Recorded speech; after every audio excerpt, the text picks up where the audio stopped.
Chapter 626. Step by step, he made his way to the bottom of the cemetery of death. The boundaries that previously had some effect on Han Shuo were no longer of any use. Han Shuo walked unimpeded all the way to the entrance of the last layer of the boundary before stopping for a moment. It wasn't that this layer of boundary could obstruct Han Shuo in any way. It was just that Han Shuo habitually paused for a moment before gazing at the boundary in front of him. He attached his soul to the boundary and carefully sensed it for a moment. After becoming a low god, Han Shuo didn't have much expectations for the so-called secrets of becoming a god in the next layer. The trip to the Abyss realm allowed Han Shuo to more or less guess the contents of the secrets of becoming a god below. Since he himself had become a low god twice, the secrets of becoming a god naturally didn't hold much interest for him. The reason why Han Shuo still wanted to explore was that entering the next layer of the cemetery of death had always been a wish of his. Han Shuo also wanted to see if there was anything else that could tempt him apart from the secrets of becoming a god that he no longer valued. The boundary in front of him was formed purely from mental strength. After obtaining the divine soul of a mid-god, Han Shuo recognized the function and layout of this boundary at a glance. Instead of trying to force his way in like he did in the past, Han Shuo merely stretched out his hand and pressed it on the invisible boundary. His mental strength moved and his entire body melted into the boundary like water. He didn't cause any strong backlash from the boundary. After walking into the last layer of the cemetery of death, Han Shuo looked around and discovered that there was only a rhombus-shaped mirror in the center. A simple magical matrix for storing mental strength was drawn on the back of the mirror. Other than that, there was nothing of value in the surroundings, causing Han Shuo to feel somewhat disappointed. With just a glance at the rhombus-shaped mirror, Han Shuo understood that it was also a special device for leaving messages. He walked to the front of the rhombus-shaped mirror and pressed his hand on it. The aura from the skeletal staff in his body surged into the mirror, and the rhombus-shaped mirror instantly lit up. A blurry silhouette emerged from the rhombus-shaped mirror. A familiar voice sounded from the center of the mirror. "My child, I'm very happy that you have reached this step. Reaching this point also means that you are already a sacred magus. This is very good. But let me tell you, sacred magus, in our eyes, is just the beginning. What I am about to tell you next is the so-called secret of becoming a god. Remember it carefully." Just as Han Shuo had expected, the information left in the mirror for who knew how long didn't contain much new information. The secret of becoming a god was precisely the method of fusing the soul, the physical body, and the elements that Han Shuo had comprehended long ago. However, the explanation was a little more detailed. His understanding of this matter was indeed deeper than Han Shuo's, and he could be considered to have given Han Shuo some inspiration. The message on the mirror was fixed and would be triggered as soon as Han Shuo came over. Therefore, Han Shuo stood there motionlessly, quietly listening to the message. After explaining the secret of becoming a god, the voice didn't stop immediately and continued. "As long as you can remember all of this and truly comprehend it, becoming a god isn't a difficult matter. But if you want to go a step further and obtain a higher level of power, then follow the method I've told you. Take my skeletal staff as a keepsake and find the dark dragons in the underground world. Ask them about the path to the deepest part of the underground world, and enter the underground world. You will reap new rewards there. The cemetery of death isn't just a place to hide. It also has a few methods of attack. Firstly, the skeletal staff contains a deeper level of my understanding of the energy of death and some tentative knowledge of the planes. If you can grasp it, perhaps we will have the opportunity to meet again. Finally, I wish you good luck." The shadow in the rhombus mirror flickered and dimmed, until it finally shattered, leaving behind a pile of fragments. As Han Shuo had already become a god, he wasn't particularly excited about the message on the mirror. After listening to all the messages left behind by that person, Han Shuo smiled wryly and shook his head. He really didn't discover anything that particularly excited him. The only thing that puzzled Han Shuo was the message regarding the lowest layer of the underground world. According to that person, the lowest layer of the underground world contained a method that could allow gods to advance further. This rather surprised Han Sho. He still remembered that the dark dragons had been ambushed by the experts of the Shrine of Ice led by Ice Celestial Quarry in order to interrogate them about the path to the lowest layer of the underground world. Back then, he had communicated with the Patriarch of the Dark Dragons, Gilgs, and learned that the Dark Dragons had indeed been instructed by the Master of the Skeletal Staff to guard that place all along in order to preserve the path to the lowest layer of the underground world. Come to think of it this way, the lowest layer of the underground world might really have some miraculous aspects. Otherwise, those from the Shrine of Ice wouldn't have ventured thousands of miles deep into the underground world, and the Master of the Skeletal Staff wouldn't have been so concerned about that place. Perhaps it was because his strength had advanced by leaps and bounds, but Han Sho was less excited about many things. When he went through all the information in his mind, he was somewhat at a loss as to what to do. Walking to the interplanar transportation matrix above the Cemetery of Death, Han Sho's avatar of death sat down on the ground, took out a divine essence of death he obtained from the abyss, and silently digested the elemental energy of death within. This divine essence of death was extremely precious. It wasn't easy for Han Sho to obtain it. It was greatly beneficial to the advancement of his divine energy. Han Sho treasured it very much. Before heading to the headquarters of the Calamity Church, Han Sho prepared to unite his three souls and depart together. At this time, his avatar of destruction had yet to recover, and his main body had consumed a great deal of demonic yuan to refine spirit demons. He too needed some time to recover. As such, his avatar of death could make use of this period of time to absorb the divine essence of death and comprehend the experience gained from the last great battle. Inside the Cemetery of Death, all three of Han Sho's bodies sat cross-legged in silence. They were either recovering their strength or comprehending greater power. Time flew by unknowingly. After an unknown period of time, when all three of his bodies had recovered, Han Sho finally left the Cemetery of Death. The three spirit demons in the center were still in the midst of hibernation and evolution. Han Sho knew that because spirit demons had the characteristic of evolving continuously, they would take much longer to refine than the other demon generals. After their evolution was complete, they would be eagerly waiting for Han Sho to collect them. Han Sho didn't need to keep watch over them all the time, so he left with peace of mind. Han Sho didn't know how long he stayed in the Cemetery of Death. After walking out of the Cemetery of Death, Han Sho returned to Asan City. This time, Han Sho didn't alert anyone. Upon arriving at Asan City, he immediately left a mark to contact Wolf. Wolf had probably been waiting for news from Han Sho all along. Wolf had come looking for him not long after Han Sho left the mark. "Lord Brian, where have you been? Why did you disappear for more than a month?" Wolf immediately inquired when he saw Han Sho. "Oh, nothing much. I just cultivated for a period of time," Han Sho replied with a smile.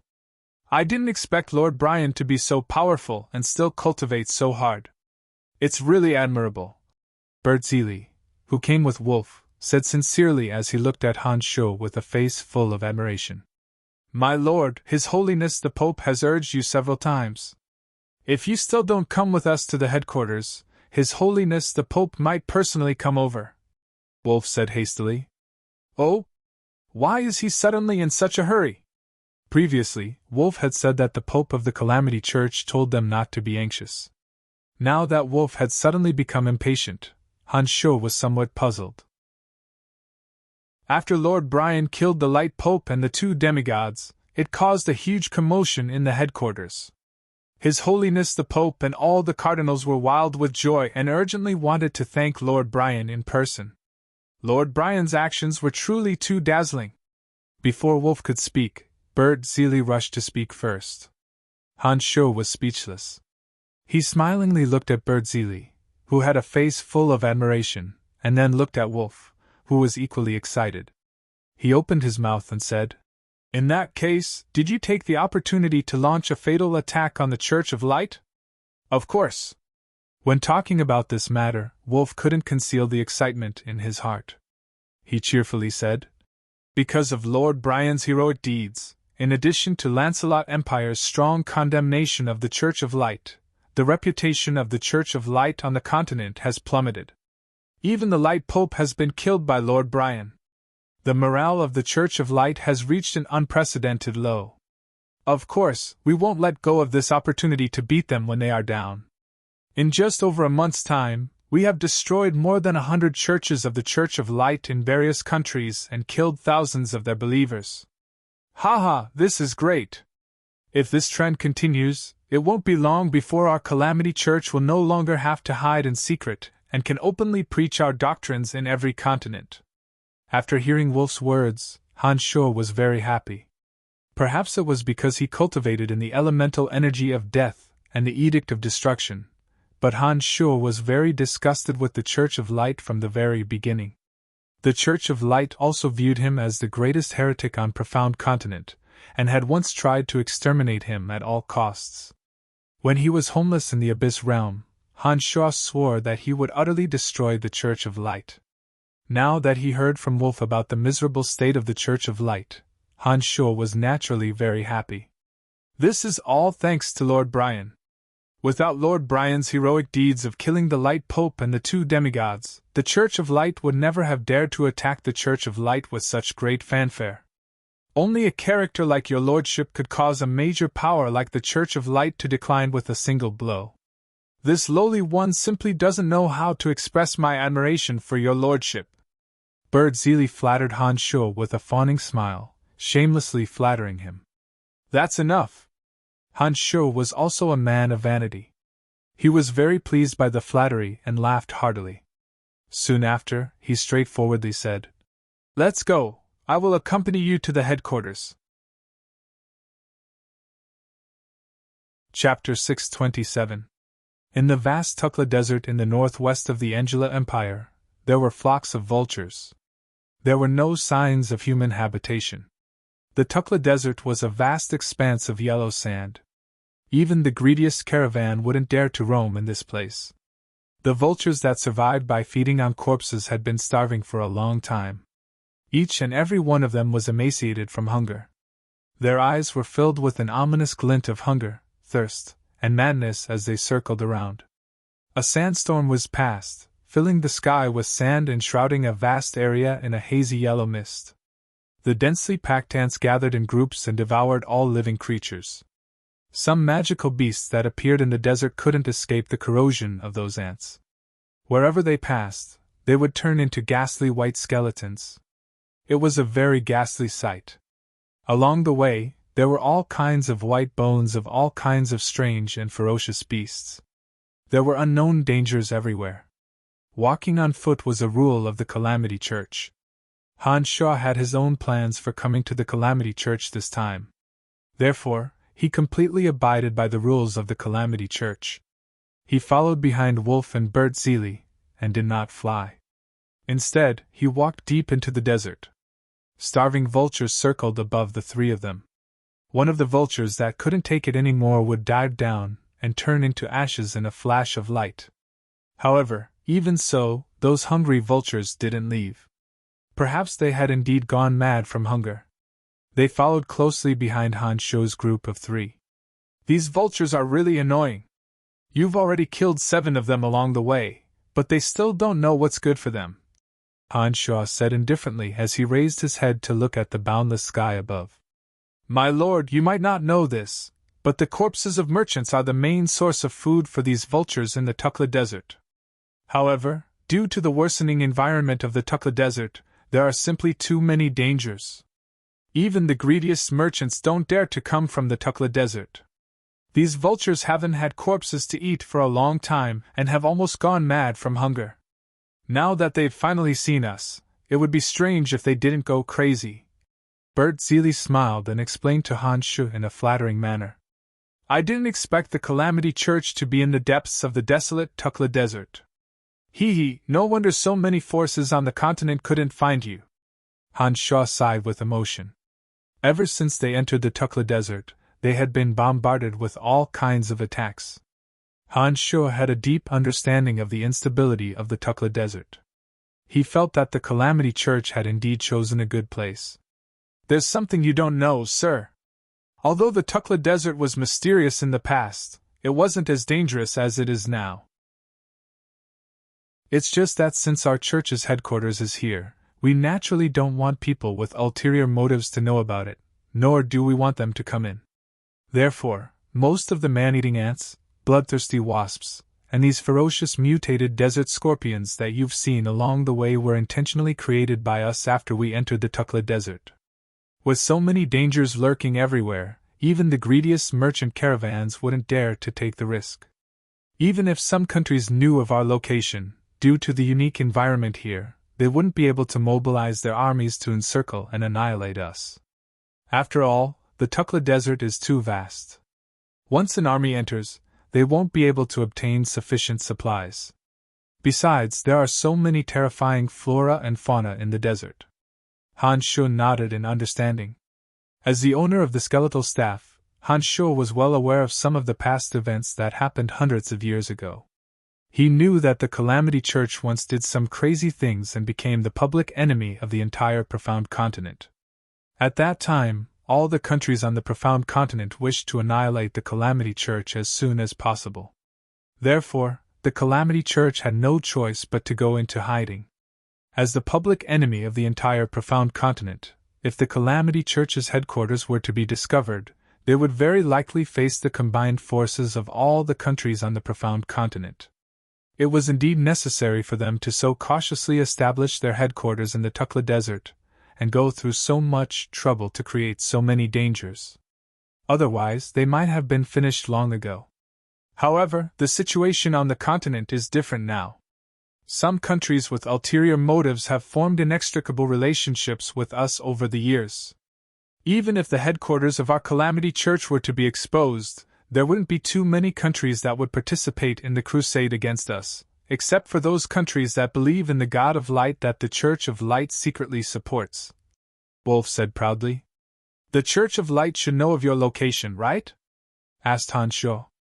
The two churches were mortal enemies. Given the Church of Light's influence on the Profound Continent, there was no way they wouldn't know of the Calamity Church's location. That's right, the Church of Light does know that we are in the Tukla Desert. However, just like how we don't dare to attack the sacred mountain of the Church of Light, they also don't dare to wantonly attack the Tukla Desert. This stalemate has lasted for hundreds of years. Wolf explained smilingly. The Tukla Desert has been under our control for so many years and is filled with all kinds of dangers. A large-scale attack would only be asking for trouble. If it were just a few experts invading, given the strength of our church, we wouldn't be afraid of them. Therefore, even though they clearly know that we are here, they don't dare to come. So that's how it is. It seems that your Calamity Church is indeed very powerful. The only power on the Profound Continent that can make the Church of Light feel apprehensive is your church. Han Shu nodded and praised.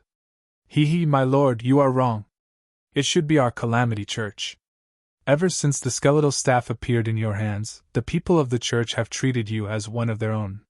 Whether you admit it or not, you are a member of our Calamity Church. Even the Church of Light thinks so. Bert Seeley mischievously laughed, and said to Han Shu in a crafty manner. He appeared to be very proud of himself. The corners of Han Shu's mouth twitched. He didn't comment on Bert Seeley's words and didn't express any opinion. As many of the dangers in the Tukla Desert were deliberately set up by the Calamity Church, the most terrifying man-eating ants and bloodthirsty bees along the way were all repelled by Wolf and Bert Seeley's bizarre incense. Along the way, some magical beasts that suddenly emerged from the sand dunes were nightmarish for merchants. Not to mention existences at Han Shu's level, even Wolf didn't need to exert much strength to deal with them. Although there were many dangers along the way, Han Shu's party of 3 was unimpeded. Braving the scorching sun and treading on the scalding sand, they walked step by step towards the depths of the Tukla Desert. Although the 3 of them walked on foot, their speed was faster than an average person running at full speed. They admired the desolate and magnificent scenery of the desert, and occasionally inquired about some secrets of the Calamity Church. At night, when the cold wind was whistling, Han Shu and Wolf stopped on a huge uneven sand dune. Why did you stop? Han Shu asked in puzzlement when he saw that Wolf and Bert Seeley had stopped moving. At a glance, All Han Sho could see were undulating sand dunes of various sizes. There was nothing special about them. We've arrived. Wolf smiled and explained to Han Sho. Knitting his brows, Han Sho, who had been relaxing and enjoying the beautiful scenery, suddenly felt his consciousness tighten. He suddenly chuckled and nodded, saying, "So it's underground. I can sense a lot of life auras underground. It seems that the area below is extremely vast. Your lordship is indeed extraordinary. You can actually penetrate the boundary of the headquarters and sense the situation underground." Bird Sealy exclaimed in admiration. He knew how many concealing boundaries covered the Calamity Church's headquarters underground. Although the people of the Church of Light knew that this was the headquarters of the Calamity Church, they didn't know its specific location. There were also experts who had secretly come over to investigate but were unable to grasp the key points. Who would have thought that Han Sho would be able to immediately sense the situation underground the first time he came here? This made him really admire Han Sho. Han Sho smiled faintly, and closed his eyes to gradually sense the area. He was startled and blurted out, "There are actually thousands of people underground and they occupy such a vast area. No wonder they could contend against the Church of Light for so many years without falling. Your lordship is amazing."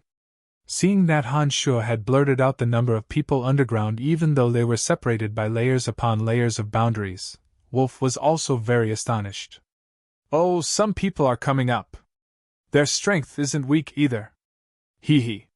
Han Sho's consciousness sensed a group of people coming up from a depth of 100 meters. He knew that the Calamity Church must have a special method to spy on the situation above. Among the people who came up, there was actually a powerful base god and a demigod. It must be an elder who has come up to receive us. Some of the things your lordship has done over the years are really too sensational. Although your lordship has never come to the headquarters, many youngsters in the headquarters have already viewed your lordship as their idol. God knows how much they worship your lordship." Bert Sealy exclaimed in heartfelt admiration. His tone was sincere, as though he was one of them. As Bert Sealy fawningly explained, a rumbling tremor sounded from beneath the three's feet. A kind of energy came from underground, and the sand grains of a sand dune in front of the three suddenly flowed outwards. In the blink of an eye, all the sand grains that made up the sand dune had flowed away, and an elevator that could accommodate 10 people floated up from underground. A fat man with an exceedingly large physique, who looked like a mountain of flesh, occupied more than half the space on the elevator. His small eyes sparkled as he looked at the three with a beaming smile. Han Sho sensed a formidable energy of destruction from this fatty. With just a glance, Han Sho was certain that this fatty was a powerful base god who cultivated in the Edict of Destruction. Behind the big fatty was a skinny old man who looked like a ghoul. His body was covered in the element of darkness. Han Sho knew that he was the demigod that his consciousness had sensed just now. "We pay our respects to your holiness." Han Sho didn't move. Wolf and Bert Sealy suddenly knelt down on one knee and respectfully saluted. Han Sho was also stunned. He didn't expect that the Pope of the Calamity Church would personally come up to receive him. It seemed that the Calamity Church had indeed attached great importance to him. Chapter 628. Get up, get up! The mountain of flesh fatty nodded at the two with a beaming smile, then walked down the elevator enthusiastically. He laughed heartily and said to Han Sho, "Brian, you've finally returned. We've been waiting for this day for almost 10 years. The fatty was extremely cordial. It was the first time they had met, but he acted as if he had known Han Sho for a long time. He didn't have the slightest bit of restraint that a stranger should have. This caught Han Sho by surprise. Han Sho was no ordinary person either. He also said with a grin, "I've always been hunted down in the past few years. Then I was framed by the Church of Light and suffered a despicable sneak attack. That's why I haven't had the time. See, I've only just returned, and now I'm here. Haha, heroes indeed come from the youth. Ever since the day I took this position, I've always wanted to get rid of those 3 old geezers from the Church of Light. Hundreds of years have passed, but I've never been able to realize that dream. Who would have thought that you would accomplish the goal we've always wanted to achieve in just a few short decades? How can I not be convinced of my old age? He smiled as he walked in front of Han Sho. He was like a mountain of flesh pressing down on Han Sho, casting a large shadow under the scorching sun. Then, our goals are the same, Han Sho said with a smile. Of course, we're on the same side. We've been since the beginning, the fatty emphasized, defining the positions of both sides. Han Sho smiled but didn't say anything. He had never thought of himself as a member of the Calamity Church, but because of the skeletal staff, the Calamity Church had long since acknowledged him. He didn't know whether to laugh or cry. Come, let's go down. This is your first time coming to the headquarters, so let someone accompany you for a stroll. You must be tired after walking all the way here in the desert. Take a bath and rest first. If there's anything else, we'll talk after you're comfortable. The Calamity Pope chuckled as he led Brian to the elevator. He raised his voice and instructed someone above. Belinda, you and Brian can be considered old acquaintances. I'll leave this matter to you. Serve Brian well for me. Understood, Your Holiness.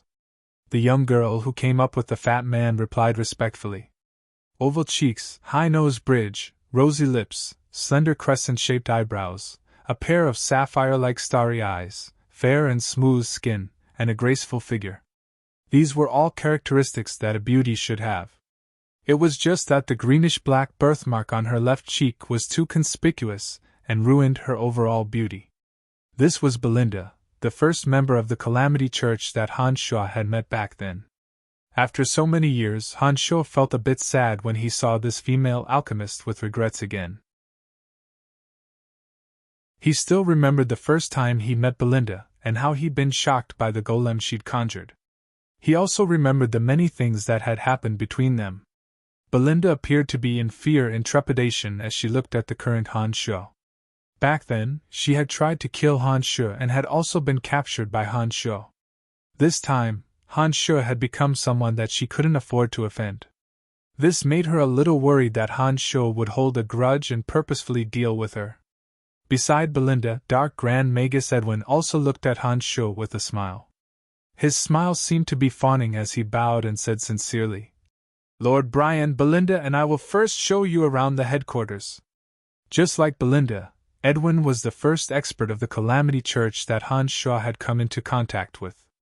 This Dark Grand Magus had once pursued Han Sho with all his might in the Valley of Sunshine, and had also been cursed by Han Sho with vicious words. Now that they met in the headquarters of the Calamity Church, the three's identities had completely changed. One couldn't help but sigh with emotion. Han Sho nodded with a smile as he looked at these two old friends that he hadn't seen for many years. Long time no see. Long time no see, heh. I thought that my lordship would forget small characters like us. Edwin chuckled, his smile a little bitter. How could that be? Han Sho smiled faintly. You two are the first members of the Calamity Church that I've met. Heh, it won't be that easy to forget. Edwin, it's your honor to serve Brian well. Do you understand? The ghoulish-looking old man who cultivated in the elemental energy of darkness instructed Edwin in a dark tone. He had the strength of a demigod, and Edwin was startled by his glare. Understood, master. Edwin hastily responded. Brian, please come inside. Make yourself at home, you belong here to begin with. The emaciated old man chuckled dryly after berating Edwin, and respectfully turned his body to the side, indicating for Han Sho to walk in. Seeing Edwin's master's respectful attitude towards him, Han Sho nodded with a smile as he walked over, saying, You're too kind. Accompanied by the Calamity Church's Pope, Han Sho followed behind them. They used the elevator to slowly descend to the underground of the Calamity Church. Han Sho used his consciousness to sense the wondrous power of the boundary around him as he sized up the surroundings with his eyes. This place was built hundreds of years ago, when the church was at its lowest point of decline. The Church of Light led all the nations on the profound continent to besiege us. Our people were like stray dogs hiding from place to place, forced to settle down here with no other choice. We've stayed here for hundreds of years, and have yet to truly walk out of this place. Hee hee, but with you around, I believe that day won't be too far off. As the master of the skeletal staff, you are indeed the hope of our church. As they descended, the Pope began to explain the history of this place to Han Shu in a pleasant manner, emphasizing the vile state of this place. The Church of Light's reputation has greatly declined, and its influence on the profound continent is on the decline. Apart from that so-called saintess on the sacred mountain, there shouldn't be any other experts they can bring out. I think they'll be finished before long. Han Shu was unruffled as he conversed with the Pope. His expression was relaxed and natural, as though they were two old friends talking about a parent. Yes, it's all thanks to you. The big fatty tactfully complimented Han Shu. As the Pope of the Calamity Church, this big fatty's conduct was extraordinary, and his words were very measured. You're too kind. Han Shu was very modest, and didn't claim any credit. Amidst the cheerful conversation, Han Shu and the Pope descended 100 meters underground through an elevator, and stopped at the entrance of a majestic underground palace. The big fatty didn't keep Han Shu chatting after arriving here. He smilingly said, "All right, let Edwin and Belinda accompany you to familiarize yourself with this place. I'll inform the elders of your arrival. When you're well rested, we'll talk business tomorrow." Very well. Han Shu nodded. He didn't mind this arrangement at all. This was the headquarters of the Calamity Church. Under the coverage of Han Shu's consciousness, he already had a rough idea of the scale of the place. Even the distribution of personnel was very clear to him through his consciousness. Other than the fact that he hadn't actually looked around, Han Shu had a general understanding of this place. After the Pope and the skinny old man left, Wolf and Bert Zeely also left. They probably went to report to the big fatty about what had happened outside. After these people had all disappeared, Edwin and Belinda's expressions became somewhat reserved. They looked at Han Shu with somewhat fearful and uneasy gazes. Their hearts were perturbed, as though they didn't know how to face Han Shu. If it was in the past, the two of them naturally wouldn't be so reserved when they saw Han Shu. It was just that the difference in status and identity between the two parties was just too great. They had no choice but to be cautious. That. Lord Brian, where would you like to go first? Edwin smiled embarrassedly, looking at Han Shu with a complicated expression. Han Shu could see the nervousness in Edwin's heart with a single glance. He knew that Edwin was worried that Han Shu would still remember the hatred from back then and act against him. Belinda was the same. She didn't dare to look Han Shu in the eye. Over the years, she had inevitably heard of Han Shu's great achievements in the church. Watching Han Shu walk step by step towards glory and the pinnacle, she felt very sour in her heart. There's no need for the two of you to be so wary of me, right? No matter what, we can be considered old acquaintances. What happened back then wasn't a big deal. Moreover, I didn't suffer any losses. What are you afraid of? Han Shu chuckled and asked. The two smiled wryly when they heard Han Shu's words. Edwin bowed respectfully to Han Shu again and said sincerely, Lord Brian, we were indeed in the wrong in the past, but we didn't dare to harbor any more thoughts after learning that you had the skeletal staff. The Radiant Church and I are mortal enemies. That Ferguson that you killed has a blood feud with me. After you killed Ferguson, I was very grateful to you. After hearing about how you killed the experts of the Radiant Church one by one, we were truly grateful to you. If you want to pursue the matter of that year, we won't say anything. You are the hope of the Church, someone that even the Pope must personally welcome. We naturally won't resist you, nor can we. You can do whatever you want, Belinda said softly. She was like a lamb waiting to be slaughtered, waiting for Han Shu's punishment. Han Shu couldn't help but laugh.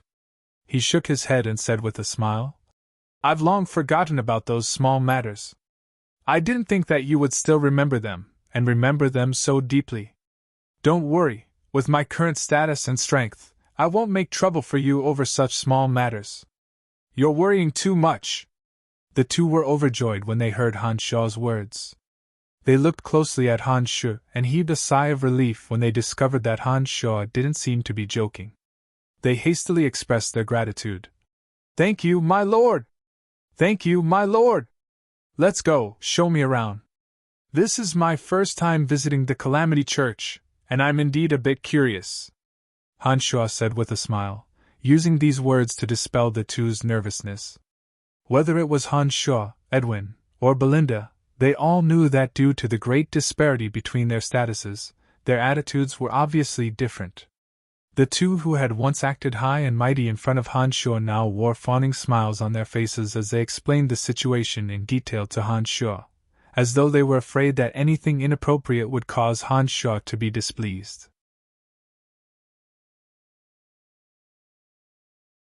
Chapter 629. The Calamity Church was 100 meters deep into the desert and occupied a vast area.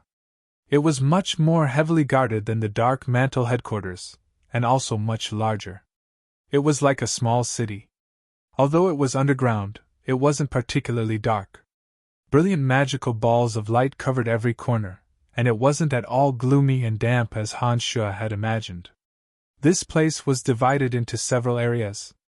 There was an alchemy workshop for making all kinds of weapons and magic tools, a temple for worshipping evil gods, a training field for meditation and mental strength training, an ancient library for all kinds of magic books, a lot of precious materials from magical beasts that had been accumulated for hundreds of years, and a variety of storage rooms.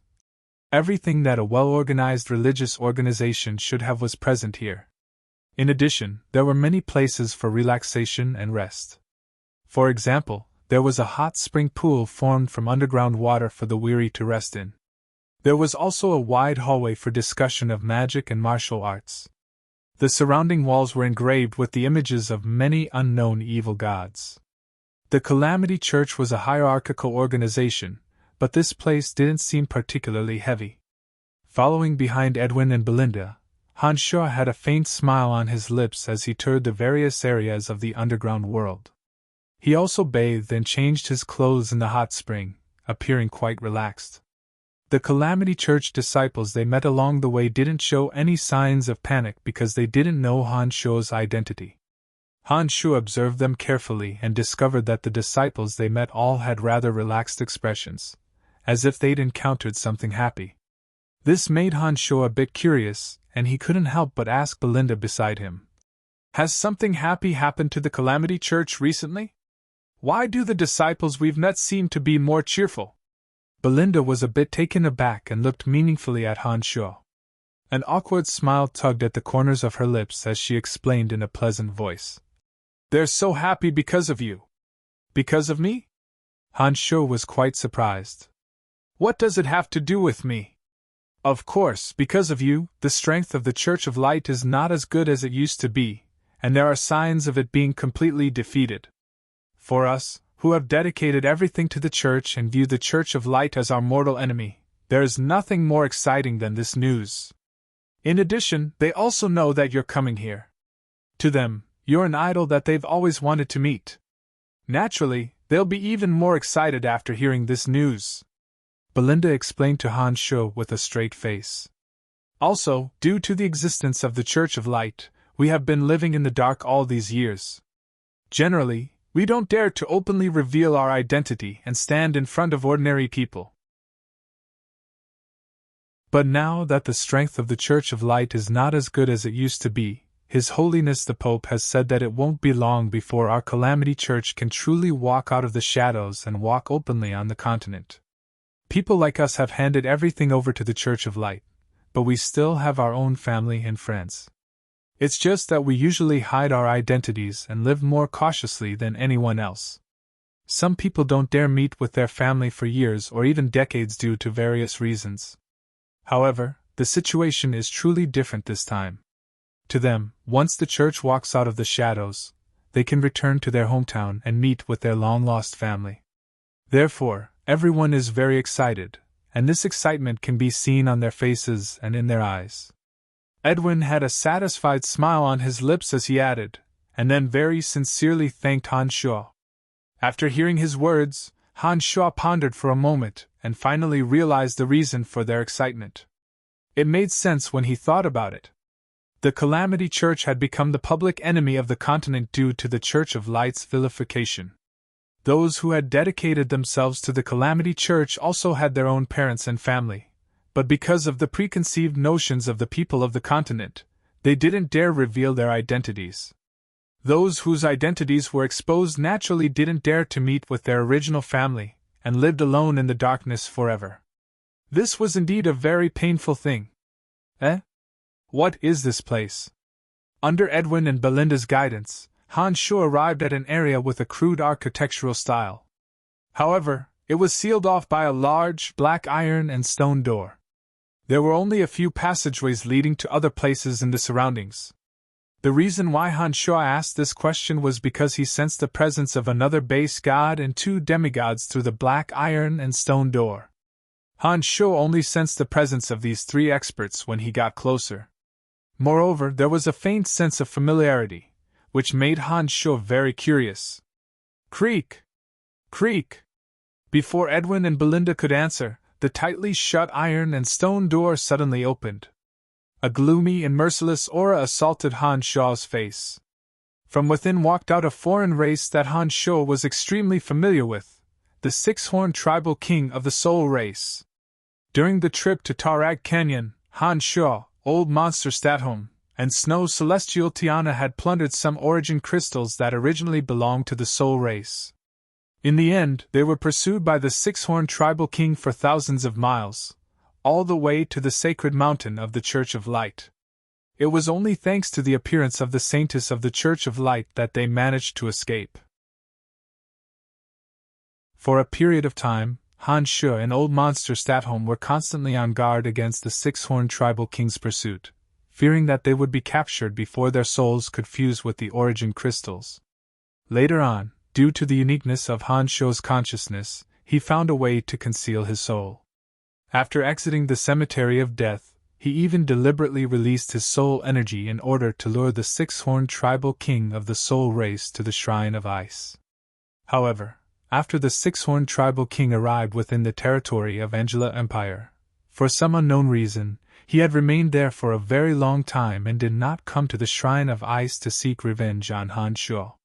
When Han Sho returned to Lancelot Empire after dealing with the Shrine of Ice, Tanai encountered the Primordius Dragon in the depths of the dark forest. He was schemed against by both the Church of Light and the Primordius Dragon. Due to a freak combination of factors, he ended up staying in the Abyss Realm for 5 years. After he returned, he had been busy dealing with Lancelot Empire and his recent feud with the Primordius Dragon. He had neglected this enemy and did not expect to bump into him at the headquarters of the Calamity Church. When he saw the six-horned tribal king this time, he recalled the special position of this place in Angela Empire, and carefully recalled the location he sensed 5 years ago when he sensed the six-horned tribal king's location in Angela Empire. Suddenly, he was enlightened and blurted out, "So that's how it is.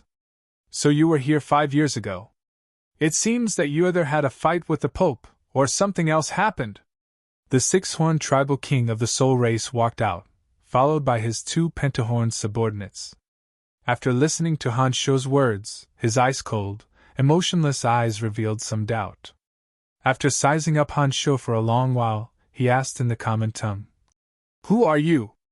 Do I know you?" Han Sho stared blankly for a moment, but soon came to his senses. As his strength had advanced by leaps and bounds over the past few years, Han Sho's consciousness had undergone another transformation after reaching the Nine Changes realm. It was no longer the same as its original soul imprint. This six-horned tribal king of the Soul race reckoned that it would be very difficult for him to distinguish a human's appearance. Just like how Han Sho couldn't tell the difference between a magical beast of the same species, the six-horned tribal king also couldn't recognize Han Sho. Han Sho recalled the grievance he suffered in the tribal king's hands back then. His consciousness changed slightly, slowly returning to its original state and strength. He stared at the six-horned tribal king and said with a mischievous smile, "Now do you know who I am?" The six-horned tribal king was all too familiar with Han Sho's soul imprint in this state. He abruptly roared in rage, "It's you, the thief who stole my things!" "Thief? Han Shuo shook his head and laughed involuntarily. Over the years, he had been called many things, such as Demon King, Demon, the greatest heretic of Profound Continent, and so on. However, none of them had ever dared to call him that. Therefore, when he suddenly heard someone call him a thief, Han Shuo didn't know whether to laugh or cry. But when he carefully thought about it, there was nothing inappropriate about the six-horned tribal king calling him that. Given what they had done back then, it was perfectly normal for them to be called thieves. They had indeed stolen the few origin crystals that belonged to the six-horned tribal king before he could come out of his body. What else could they be called if not thieves? After being called a thief, before Han Shuo could say another word, the six-horned tribal king suddenly charged at Han Shuo in a fit of rage. His whip-like tail whizzed at Han Shuo's consciousness. The tribal king's strength had advanced by leaps and bounds. Facing the six-horned tribal king who hadn't changed much, not only did Han Shuo not show the slightest fear, he even appeared very calm and unruffled. He raised his hand and clawed at the tribal king's serpent-like tail. His body was as steady as a boulder, and his consciousness remained unscathed under the six-horned tribal king's attack. However, after so many years, Han Shuo was no longer the same Han Shuo who had to flee for his life with Stratholme the old monster. Now that his strength had advanced by leaps and bounds, not only did he not show the slightest fear when facing the six-horned tribal king, he appeared very calm and unruffled. He raised his hand and clawed at the six-horned tribal king's serpent-like tail. His body was as steady as a boulder, and his consciousness remained unscathed under the six-horned tribal king's attack. To this day, Han Shuo had no idea what energy this six-horned tribal king of the soul race cultivated. However, Han Shuo could roughly determine their strength through the horns on their heads. He estimated that their strength might be related to some special race.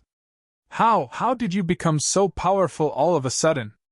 The six-horned tribal king of the soul race was startled and stuttered as he cried out in surprise when Han Shuo managed to block both his physical and soul attacks. While chuckling mischievously, the demonic yuan in Han Shuo's body abruptly erupted. His other hand stretched out at lightning speed and pressed on the tribal king's neck. The tribal king's enormous body was firmly pressed against the pitch-black wall of iron and stone behind him, immobilizing him. Clang! The demonic blades were unsheathed and pressed against the six-horned tribal king's neck. The chilling cold radiance of the blades carried a suffocating killing intent. The six-horned tribal king didn't dare to move an inch. It's as easy as flipping my hand if I want to kill you now. Do you understand? Han Shuo said indifferently as he looked at the six-horned tribal king smilingly. The shock in the six-horned tribal king's eyes grew more and more intense. He stared at Han Shuo for a few seconds before nodding woodenly. With a faint smile, Han Shuo loosened his big hand that was pressing on the tribal king's neck and said calmly, Then behave yourself. Let's talk.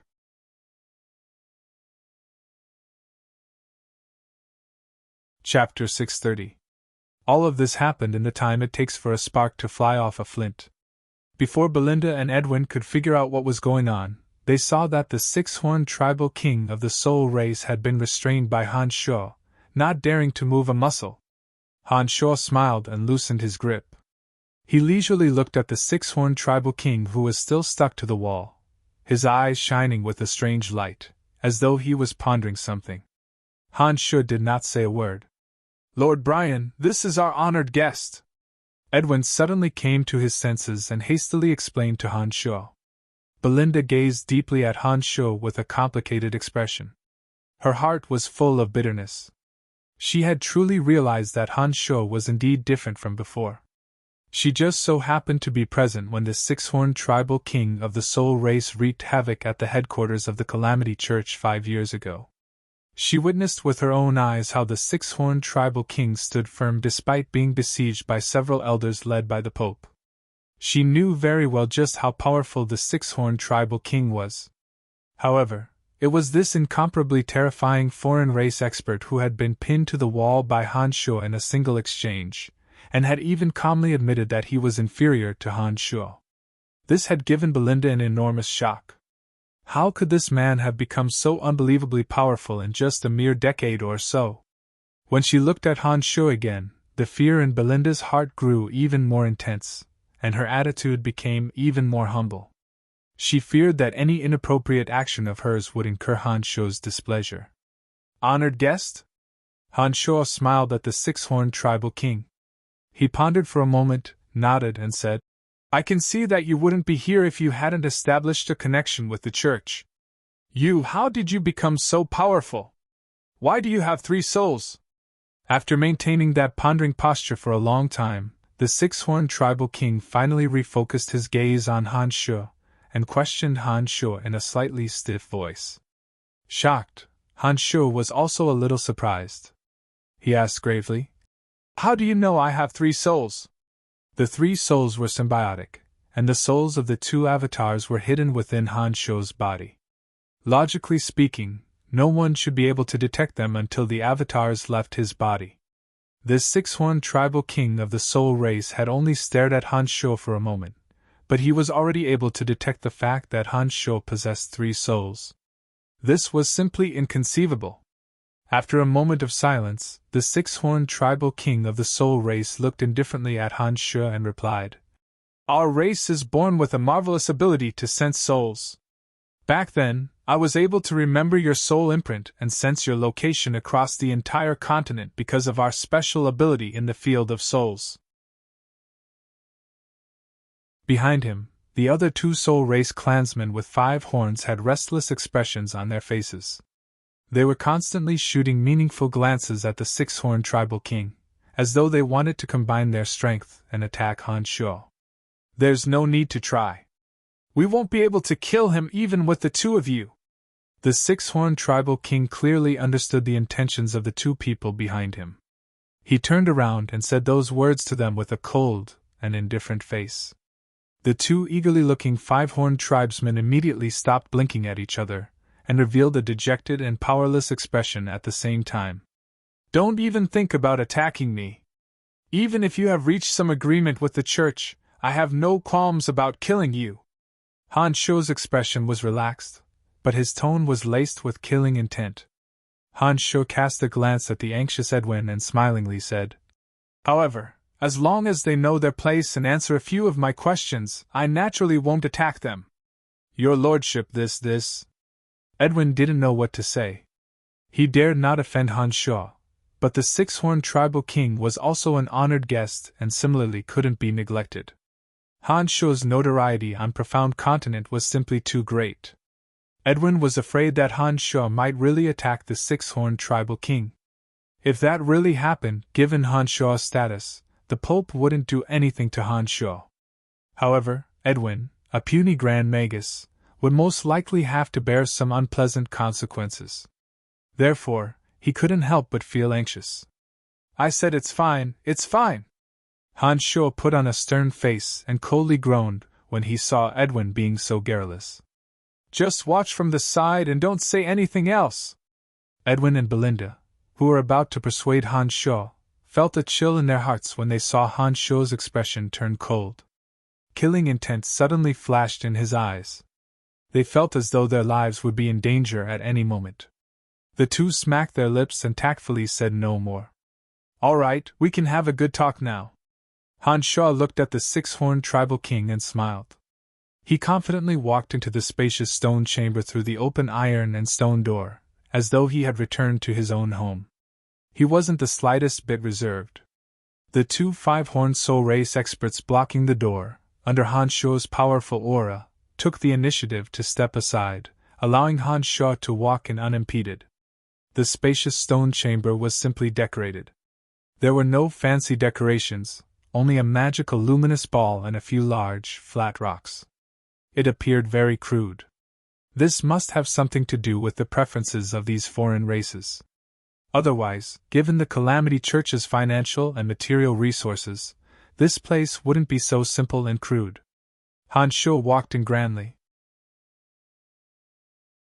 After taking a glance at the interior, he sat down on a large rock at the center and smilingly looked at the few soul race clansmen outside the door.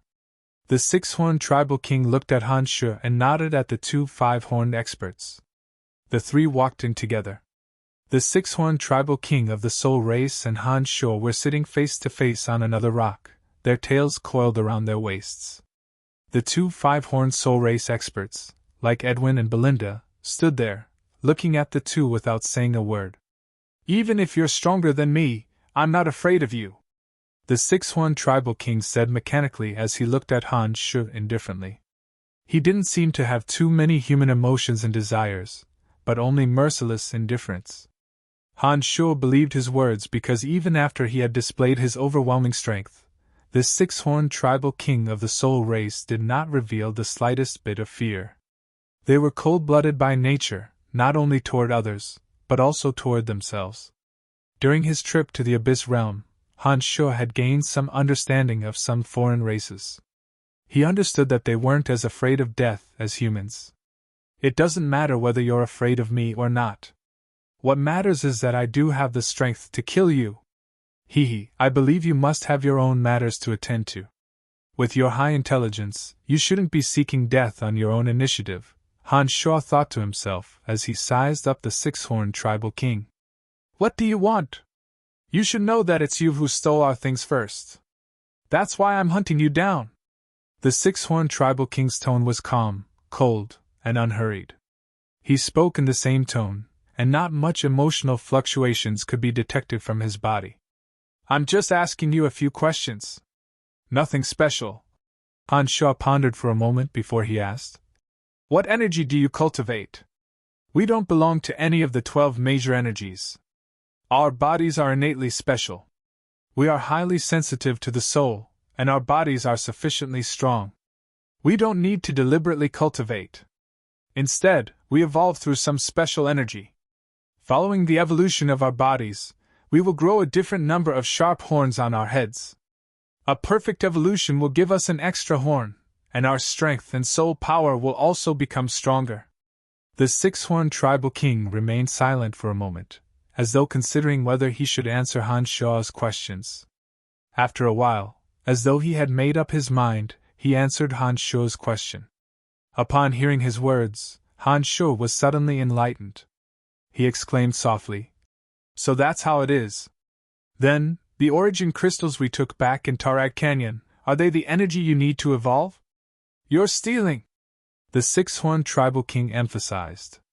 The gaze he shot at Han Sho was tinged with a bit more human-like anger.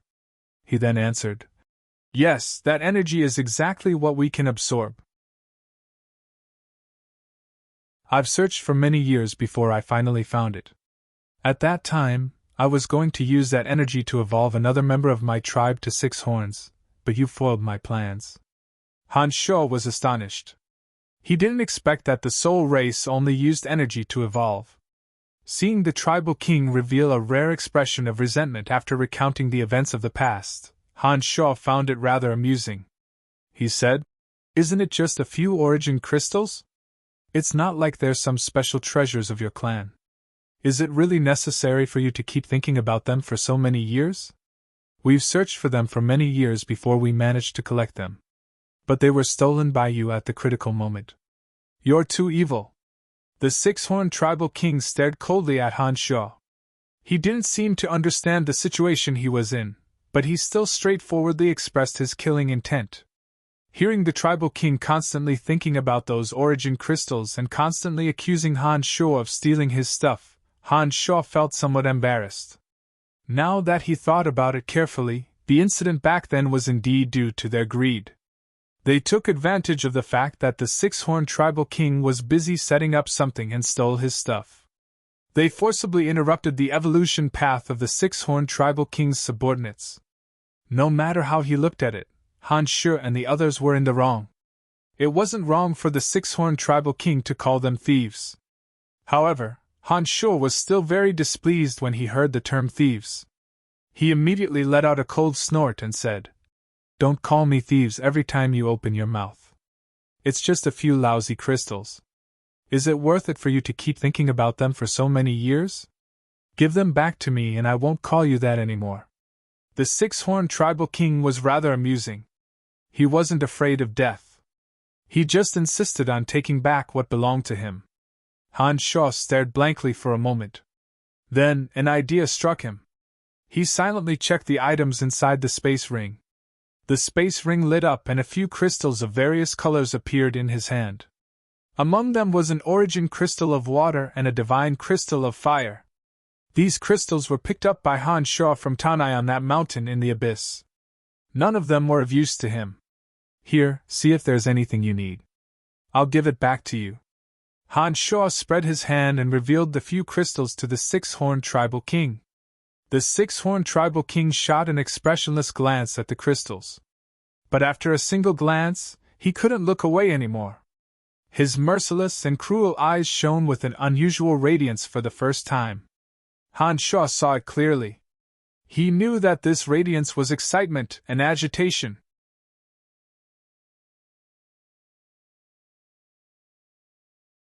Chapter 631. Not only Han Shaw, but even Edwin and Belinda, who were standing not far from the six-horned tribal king, could see that the six-horned tribal king's expression was clearly different from before. The two were puzzled as to why the usually emotionless six-horned tribal king would suddenly become so agitated by a few gaudy stones spread out in Han Shaw's palm. Han Shaw was all smiles as he looked at the glint flickering in the six-horned tribal king's eyes. He felt that the six-horned tribal king's excitement at this moment was very amusing. What? Is there something you need? Han Shaw asked with a faint smile on his face. Yes. The six-horned tribal king answered straightforwardly. It was only after he said this that he moved his gaze away from Han Shaw's palm with great difficulty, and looked straight at Han Shaw. After a few seconds of silence, he asked, Is what you just said true? What is it? Han Shaw asked even though he already knew the answer. That is, if you give it back to me. The six-horned tribal king sized up Han Shaw with a deadpan expression. His voice was somewhat hurried, not quite in line with his usual behavior. Of course. Which of these stones do you think can make up for the loss from that time? The stones in his hand were all from the abyss. Han Shaw recognized some of them, but there were some that even Han Shaw wasn't too sure about. However, the fact that they could be found in the abyss meant that they must have been left behind by the gods who had perished in the past. Anything that could be carried around by gods couldn't be too shabby. Of this, Han Shaw was certain. The six-horned tribal king, who had always been quick to react, became hesitant after hearing Han Shaw's words. He stared at Han Shaw's palm with tiny spots constantly jumping in his eyes, as though he was rapidly pondering an important question. Judging from his reaction alone, Han Shaw was certain that the stones in his hand were indeed extremely attractive to the six-horned tribal king. Behind the six-horned tribal king, the two five-horned tribesmen were motionless and had fallen into a lifeless state. Their gazes were focused on Han Shaw's palm. It seemed that they were greatly shaken. After a long while, the six-horned tribal king finally made up his mind. He pointed at a goose-egg-sized stone in Han Shaw's palm and said affirmatively, Then I'll take this one. Han Shaw stared blankly for a moment. Then, he took the opportunity to size up the green, misty stone. Of the several odd-looking stones in his palm, Han Shaw could sense that each of them was emanating energy waves. The misty, green stone chosen by the six-horned tribal king was one that Han Shaw had no idea about. Seeing that the six-horned tribal king seemed to be very excited as he pointed at the stone, Han Shaw fell into deep thought. If you can tell me the use of this stone, I will give it to you, Han Shaw suddenly said after a moment of silence.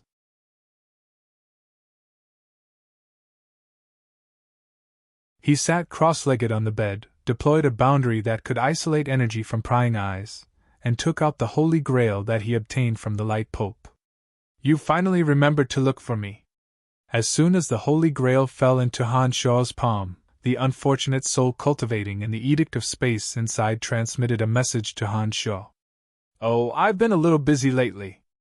I almost forgot about your existence, Han Shaw replied apologetically. Soon after, he went straight to the point. Do you know that the gods of destruction and the over-god of death have joined forces? Of course. In order to obtain stronger divine energy, those two over-gods have mobilized their subordinates to carry out great destruction on various material planes. They have never stopped. Everyone knows about this. Why are you asking about this? The soul in the Holy Grail asked in astonishment. Then do you know anything about the overgods of destruction and death? Han Shaw didn't answer the soul's question but continued to ask. The soul in the Holy Grail fell silent for a moment before transmitting. I can't guess or evaluate the overgods based on my feelings. Existences of this level are also beyond our understanding.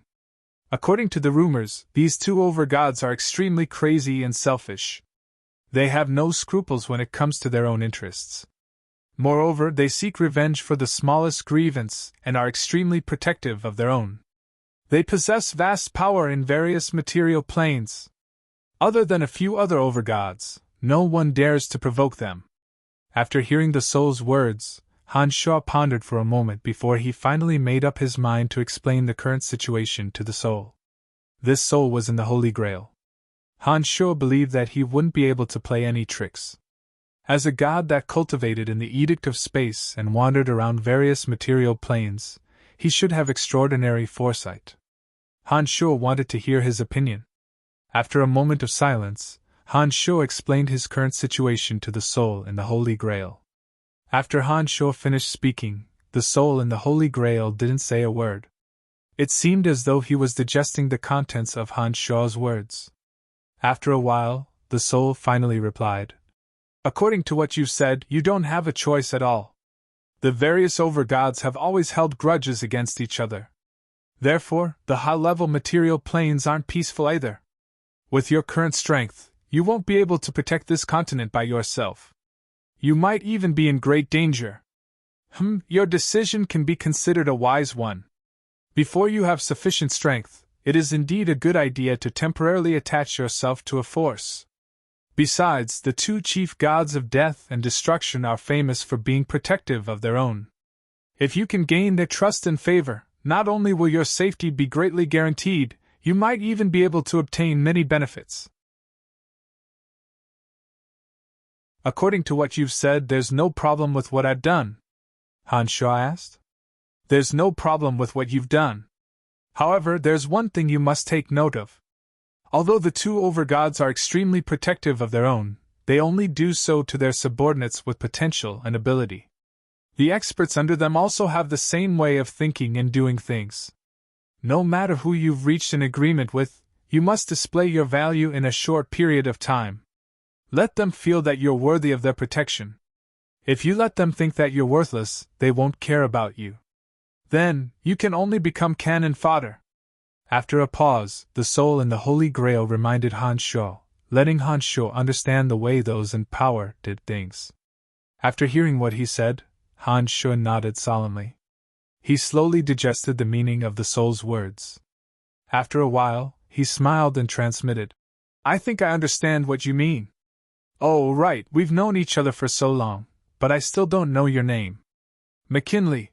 The voice in the Holy Grail replied briefly after a moment of silence. My name is Han Shaw.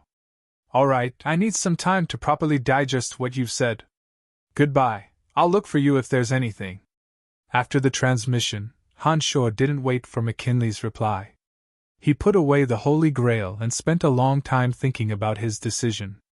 The underground of the desert was similar to the cemetery of death. Neither the sun nor the moon could be seen, and there was no concept of time. Han Shaw felt that he hadn't been thinking for long before he was invited away by Wolf and Bird Seeley. His Holiness the Pope has informed all the elders of your arrival. Currently, His Holiness the Pope and the elders are waiting for you in the main hall. We've come to bring you there, Wolf said as he walked. When Wolf saw that there was no one around, he hesitated for a moment before cautiously reminding. The oldest elder in the church seems to be somewhat displeased with your arrival. He's the only transcendental existence in the church who possesses strength as great as His Holiness the Pope. He also cultivates in necromancy magic. He advocates for you to hand over the skeletal staff, saying that all of your accomplishments are dependent on the skeletal staff. He's clamoring for you to take back the skeletal staff. Oh, that's really interesting. I'm really going to take a good look. The same strength as the Pope, but he's just a base god of necromancy. Han Shaw sneered as he began to calculate in his heart.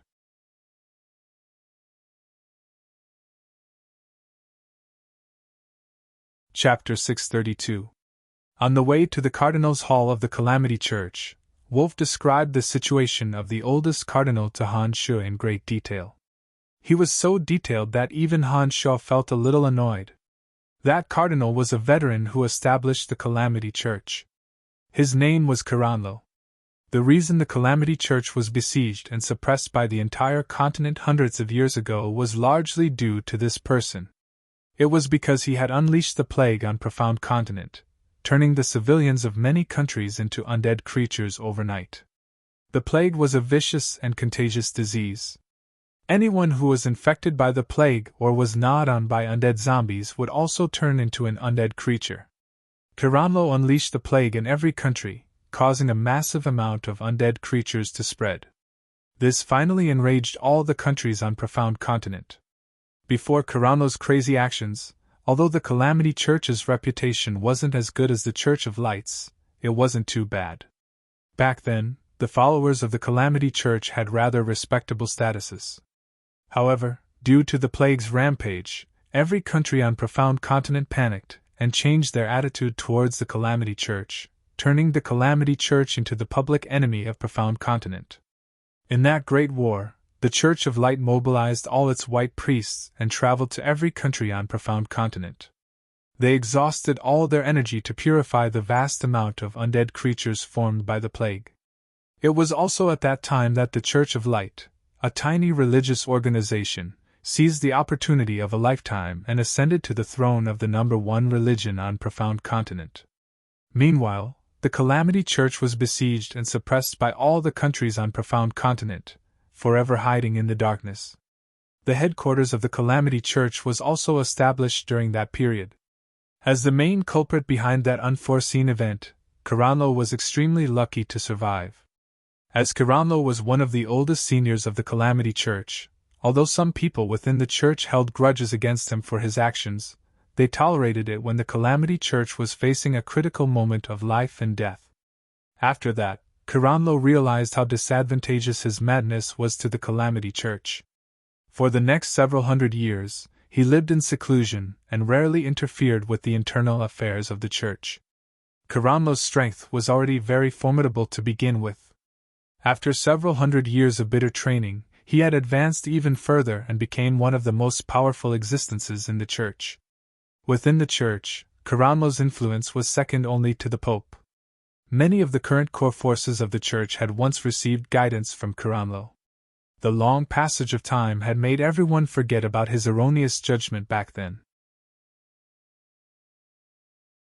After many years of silence, seeing that the Church of Light was on the brink of destruction, Kiranlo once again came out to stir up trouble.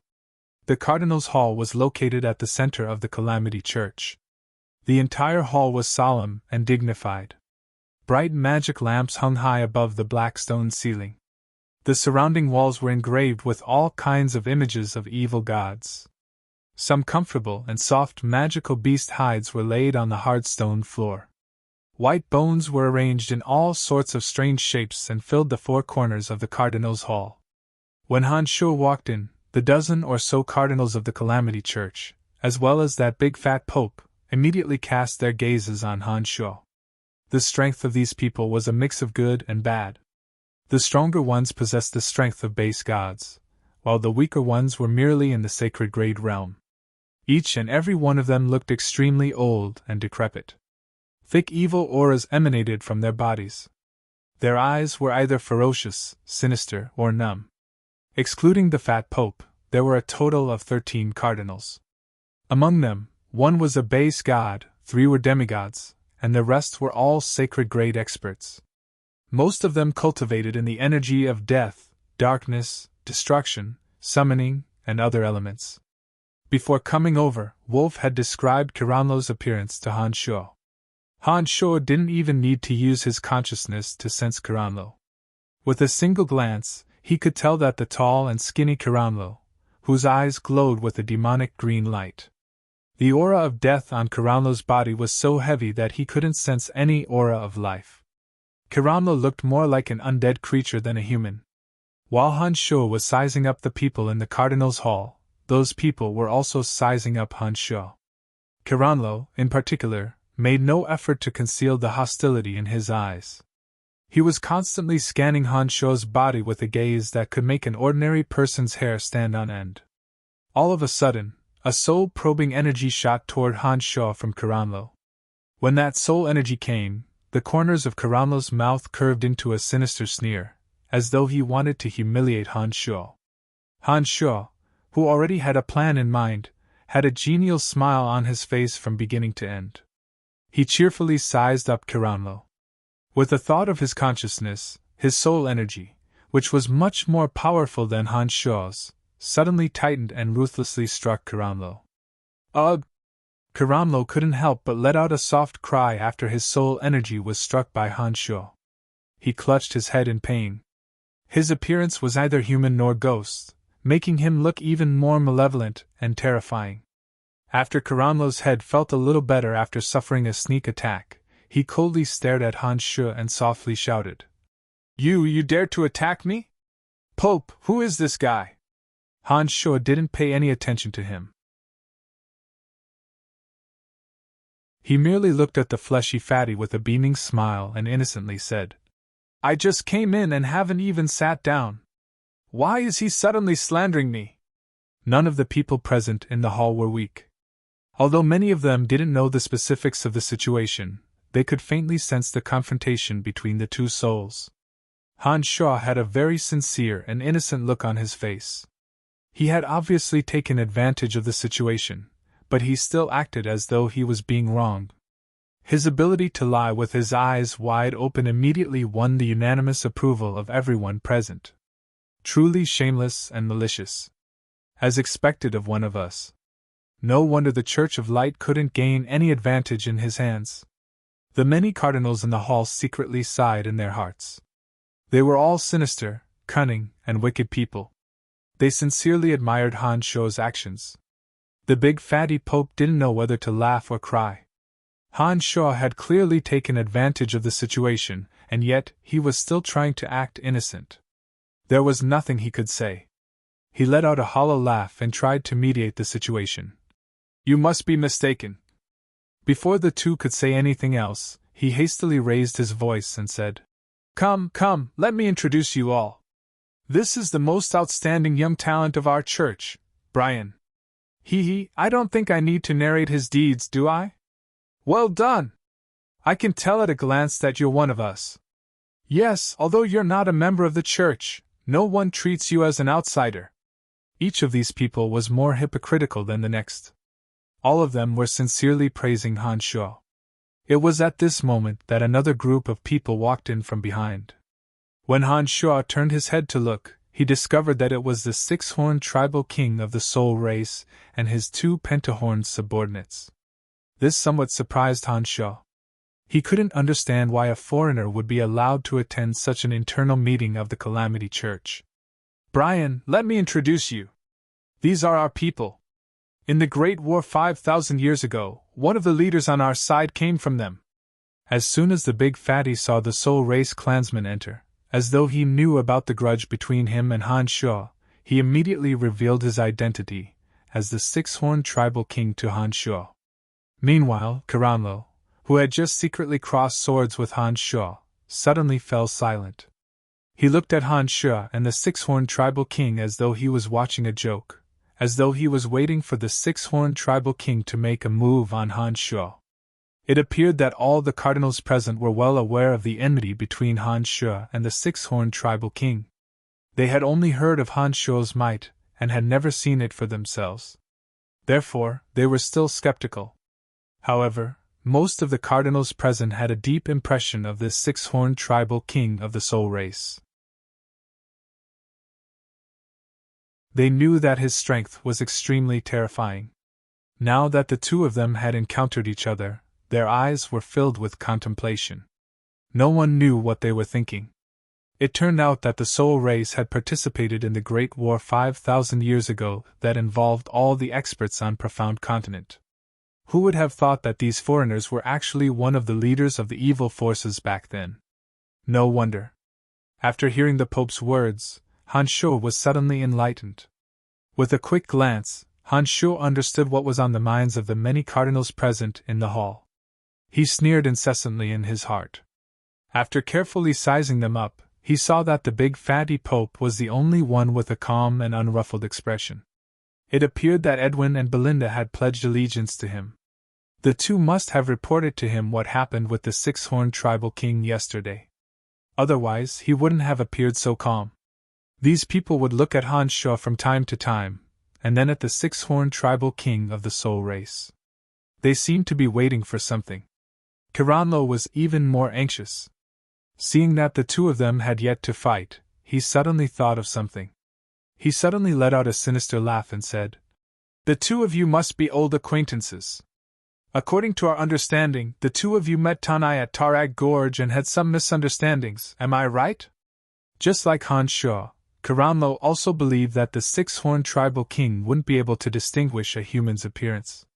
Therefore, he maliciously warned Han Sho, all in preparation to see Han Sho make a fool of himself. How could Han Sho not know what Kiranlo was thinking? That's right. When you were at Tarag Gorge, I indeed had some misunderstandings with this one, Han Sho calmly admitted.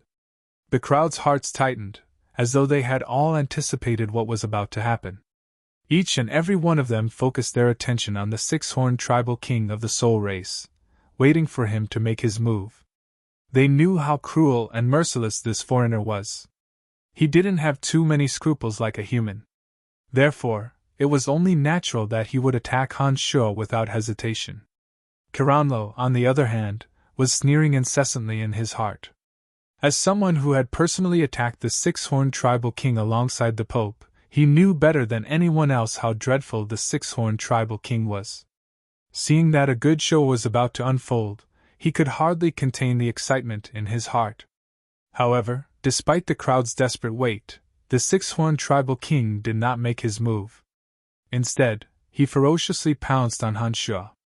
Everyone was puzzled. They had no idea what the six-horned tribal king was thinking.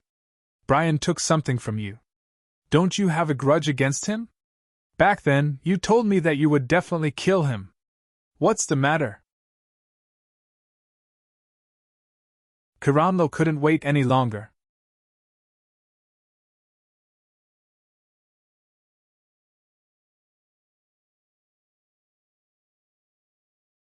The Pope of the Calamity Church was elated to see Kiranlo's unsightly expression. He smiled from ear to ear and shouted at Han Sho. Every person in a high position did not wish for others to constantly point fingers at them, and he was naturally no exception. However, Kiranlo's reputation in the Calamity Church was exceedingly high. His strength was also exceedingly terrifying. Naturally, he formed a rather special force within the Calamity Church. This force could even influence his decisions at times. This made Kiranlo extremely dissatisfied. It was just that Kiranlo's identity and status were there for all to see. Although the Pope was dissatisfied, there was nothing he could do about it. Now, seeing Kiranlo being humiliated in front of Han Sho, the big fatty felt very comfortable. Han Sho did not stand on ceremony. Under the Pope's beckoning, he came to the big fatty's side, found an empty seat, and sat down without the slightest awkwardness. "Come, six-horned guest, come and sit beside me." While the Pope was beckoning Han Sho, Kiranlo squeezed out a friendly smile on his face and greeted the six-horned tribal king enthusiastically. During this period of time, Kiranlo had been deliberately trying to rope in the six-horned tribal king, and he had indeed achieved some results. According to his thinking, the six-horned tribal king should naturally go over to him after he called out to Han Sho. However, accidents always happen. This time, the six-horned tribal king did not pay any attention to him. Instead, to everyone's surprise, he walked straight toward Han Sho, as though he did not hear Kiranlo's call at all. Seeing that the six-horned tribal king walked straight toward Han Sho as though he did not hear his words, Kiranlo's expression turned even more unsightly. His gloomy and cold eyes constantly roamed between Han Sho and the six-horned tribal king. No one knew what he was thinking. After sitting down next to Han Sho, the six-horned tribal king looked at Han Sho anxiously. After a moment of silence, he asked, "Those energy stones, where did you collect them from? Can you tell me? You don't have to think about looking for them. I've already obtained all the energy stones in that place. Han Shuo answered frankly, telling the tribal king to drop the idea as soon as possible. Upon hearing Han Shuo's words, the six-horned tribal king was filled with disappointment. He said indifferently, "What a pity, what a pity!" The two did not deliberately lower their voices when they spoke. Each and every one of the grand elders present was a person of extraordinary strength. Naturally, they heard every word clearly. It was only at this moment that they realized that Han Shuo and the six-horned tribal king must have met before. They must have exchanged blows and reached a tacit understanding. Otherwise, given the six-horned tribal king's cruelty and ruthlessness, there was no way he would be so obedient. "All right, now that everyone is here, let's have a good talk." The big fatty raised his voice and lightly shouted. All the grand elders who were whispering to each other immediately shut their mouths. The big fatty nodded toward the people outside. Then, the doors of the Cardinal's Hall slowly closed. At this moment, all the unrelated people walked out of the Great Hall. When the Great Hall was completely closed, an enchantment was immediately triggered and enveloped the entire Cardinal's Hall. This ensured that no one outside could hear the conversation being held inside. Everyone present here is the cornerstone of the church. Brian and Sixhorn are also members of the church. I believe that no one has any objections to this, right? The big fatty said smilingly as he looked around after the doors of the Cardinal's Hall were closed. That's not necessarily the case. Kirano's enigmatic voice suddenly sounded. He sized up Han Shuo with an unfriendly gaze and said, Ancestor Sixhorn participated in the Great War 5,000 years ago. The church has records that can prove this.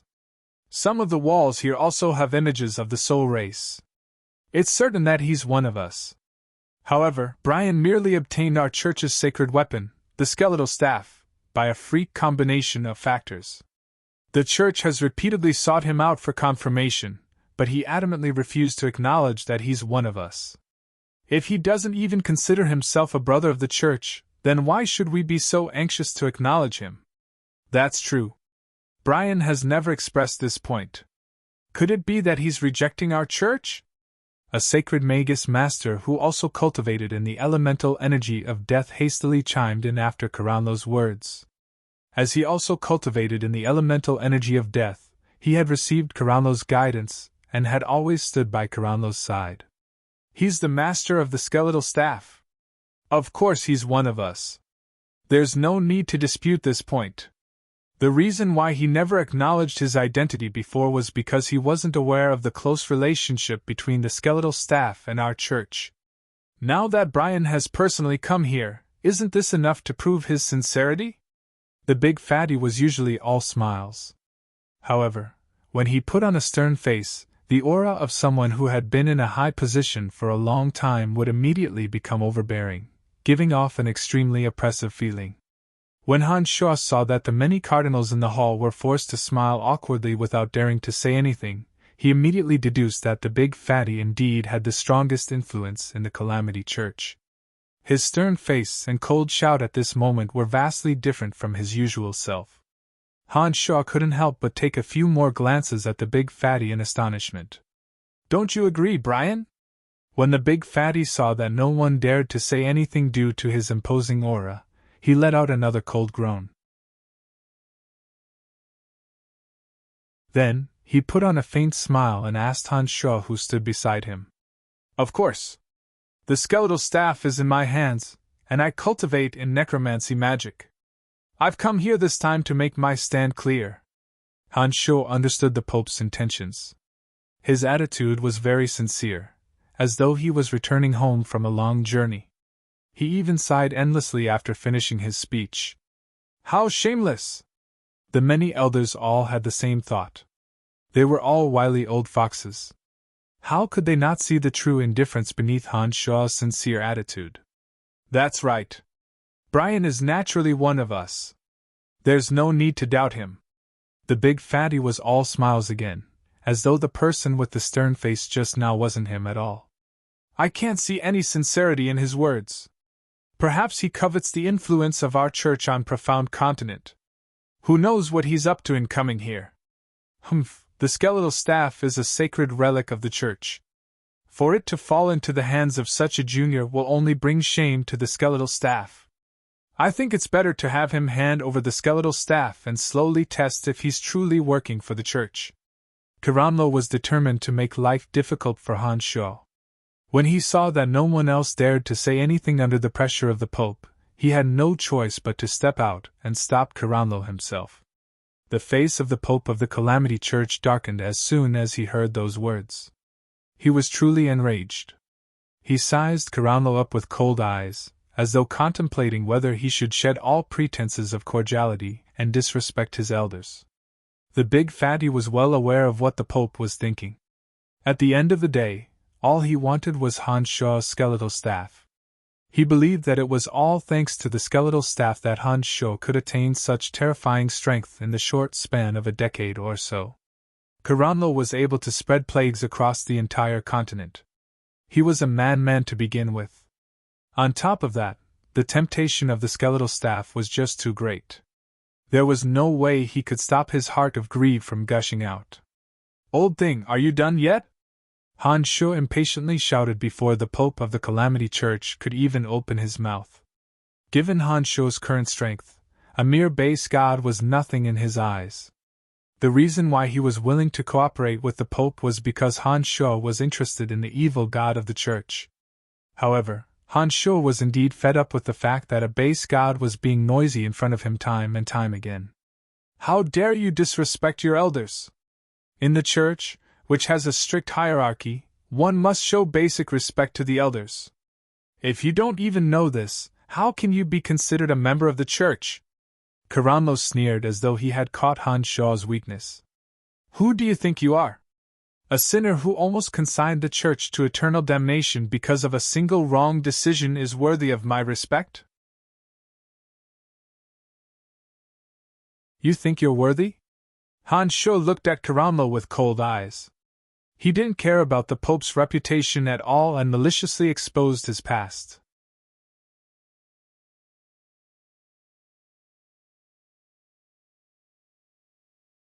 Chapter 634. How dare you say that about me?" Caranlo's entire body was trembling. His face was ashen as he pointed at Han Sho and roared like a berserk ghoul. This matter was a sore point for Caranlo. Because of his identity, no one dared to mention it to his face. Han Sho's merciless words were said in front of so many elders. Given Caranlo's craziness, it would be strange if he didn't fly into a rage. How could Han Sho be afraid of him? What's wrong? Are you angry from embarrassment? Serves you right." Han Sho sneered. He turned a blind eye to Caranlo's roar and continued to speak sarcastically. "If it weren't for your mistake back then, the Church wouldn't have had to hide from the public for hundreds of years and become a target of scorn by everyone. With your intelligence, you will only bring disaster to the Church if you stay. If I were you, I would be too ashamed to show my face in public no matter what." You. Caranlo pointed at Han Sho. He was so infuriated by Han Sho's words that he couldn't even speak. "I don't like people pointing at me. Why don't you try pointing at me again?" Han Sho shot a glance at the Pope of the Calamity Church. Seeing that the Pope did not open his mouth to stop Caranlo, Han Sho understood that the Pope wanted to use Han Sho to humiliate Caranlo. This made Han Sho even more fearless. "Junior, are you being too arrogant?" Caranlo was flustered and exasperated. However, because he was wary of Han Sho, he held back and did not dare to attack. Han Sho narrowed his eyes, let out a cold shout, and shot towards Caranlo with a whoosh. His avatar of destruction suddenly unfolded the domain of divinity. In a split second, the entire Cardinal's Hall turned into a terrifying zone where the Edict of Destruction was in chaos. The elements that were originally everywhere suddenly vanished. These cardinals of the Calamity Church who cultivated in all kinds of elemental energies suddenly found themselves in a vacuum zone. They could no longer sense the familiar elemental energies. All of them panicked and looked at Han Sho, who stood in the middle of the crowd. At this moment, Han Sho was already standing in front of Caranlo. His fan-sized hand was clasped around Caranlo's neck. Han Shuo lifted Kiranlo high into the air and stared coldly at the struggling Kiranlo. The moment they disagreed, they immediately attacked, not caring about the occasion at all. This kind of straightforward style caused everyone to feel a chill in their hearts. They were all intimidated. Kiranlo's face was flushed red like a clown. His bamboo-like legs were kicking in vain, while his hands were desperately holding on to Han Shuo's wrists, trying to free himself from this humiliating position. He cut an extremely sorry figure. However, he only possessed base god strength. After Han Shuo unfolded his domain of divinity, he could not use any elemental energy to attack Han Shuo. Without the elemental energy of death that he relied on to survive, he could only rely on the brute strength of his arms and legs to contend against Han Shuo's 9 changes realm physical body. He was like a mantis trying to stop a chariot. Even after exerting all of his strength, he still could not break free from Han Shuo's grip. Suspended in midair, breathing became more and more strenuous. His face was so red that it looked as though he was smeared with blood. Kiranlo, the Grand Elder who had been revered by everyone in the Calamity Church for centuries, was being lifted into the air by Han Shuo by the neck. He was struggling like a clown without the slightest strength to resist. This scene scared the other cardinals who were on good terms with Kiranlo and intended to rescue him from his predicament. Their eyes flickered with uncertainty. They did not dare to look at Kiranlo, who looked as though he could choke to death at any moment. They lowered their heads timidly. In an instant, all elemental energy was rendered useless. This bizarre scene caused everyone to panic. Each and every one of them was stupefied as they stared at Han Shuo, who was coldly grabbing Kiranlo. They felt their lips go dry and chills run down their backs. They felt as though their lives would be in danger at any moment. "I have the capital to be arrogant," said Han Shuo arrogantly as he stared at Kiranlo. This was also a reminder to everyone in the hall that they had better behave themselves. The high-ranking members of the Calamity Church wore terrified expressions and were at a loss of what to do. They were afraid that Han Shuo would vent his anger on them. In their minds, they were racking their brains for words to draw a clear line between themselves and Kiranlo. The big fatty Pope was the only one who remained calm. However, he too was terrified. Unlike Kiranlo, the Pope wasn't as arrogant as Kiranlo. According to the rumors that Han Shuo had killed the Light Pope and several experts, as well as the fact that he had annihilated hundreds of thousands of orcs in the Empire of Orcs, the Pope could more or less guess Han Shuo's strength. However, even though he had a rough idea, he was still frightened when he saw Han Shuo restrain Kiranlo in an instant, to the point that Kiranlo didn't even have the strength to retaliate. If Han Shuo could restrain Kiranlo so effortlessly, it meant that Han Shuo could also kill him effortlessly. This fact made the big fatty very uneasy. However, he didn't show it. Brian, we're all on the same side. Kiranlo was just a little talkative. He doesn't deserve to die. Please let him go. The big fatty saw that Kiranlo's face was getting redder and redder, and that he could breathe his last at any moment. He hastily stepped forward to mediate the situation. Wherever Han Shuo's cold and stern gaze fell upon, the many cardinals of the Calamity Church would timidly lower their heads, not daring to look him in the eye. Han Shuo nodded in satisfaction and said coldly, "I'll give you face today and spare his worthless life. However, that middle finger that's pointing at me must still be broken." Upon finishing those words, Kiranlo's middle finger that was pointing at Han Shuo emitted a crisp snapping sound. Han Shuo casually tossed Kiranlo into the air and fiercely slammed into the hard wall. Shortly after, Kiranlo, who was finally able to breathe, let out a muffled groan, clutched his broken middle finger, and let out a blood-curdling screech. After doing all this, Han Shuo's body swayed and he flew back to his original seat, as though he had never moved at all. At the same time, the domain of divinity that enveloped the entire hall suddenly vanished. It was as though that terrifying oppressive feeling from before was just an illusion. You! After letting out a blood-curdling scream, Kiranlo glared venomously at Han Shuo, but he dared not step forward for revenge. Han Shuo's performance just now was simply too terrifying. This made Kiranlo realize that even if all the people in the hall were to join forces, they wouldn't be able to withstand a single minute from Han Shuo. It was only at this moment that he truly believed the six-horned tribal king's words. He finally understood why the cruel and merciless six-horned tribal king would be so well behaved in front of Han Shuo. You don't even have the qualifications to seek revenge on me. You'd better give up on that thought. Otherwise, you'll be digging your own grave. Han Shuo looked at Kiranlo arrogantly, and ridiculed him disdainfully. Kiranlo stared resentfully at Han Shuo without saying a word. This was the only way he could prove that he hadn't given in yet. However, his heart was overflowing with bitterness. He knew that he didn't even have the qualifications to seek revenge against such a powerful enemy. When Kiranlo thought of this, his intestines turned green with regret. He sighed dejectedly and helplessly in his heart. All right, let's just forget about this matter. We're all on the same side. Let's not fight each other on the battlefield. The big fatty hastily mediated. He understood that after Han Shuo had caused such a ruckus, Han Shuo would no longer be able to find another noisy person in the entire Calamity Church. Han Shuo's path to becoming a member of the Calamity Church would be smooth and unimpeded. No one would oppose him. Even if there were any, they would keep it to themselves and never voice it out. I'm giving you face, but you don't want it. Why bother? The corners of Han Shuo's mouth curled into a sneer as he muttered to himself. However, everyone heard his muttering and smiled wryly without saying a word. They thought to themselves that Kiranlo was truly unlucky to have run into such a malefic star.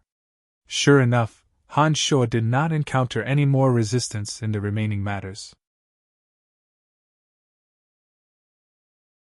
Every time the Pope brought up matters regarding Han Shuo, the elders, who had always been debating endlessly, were all of one mind today.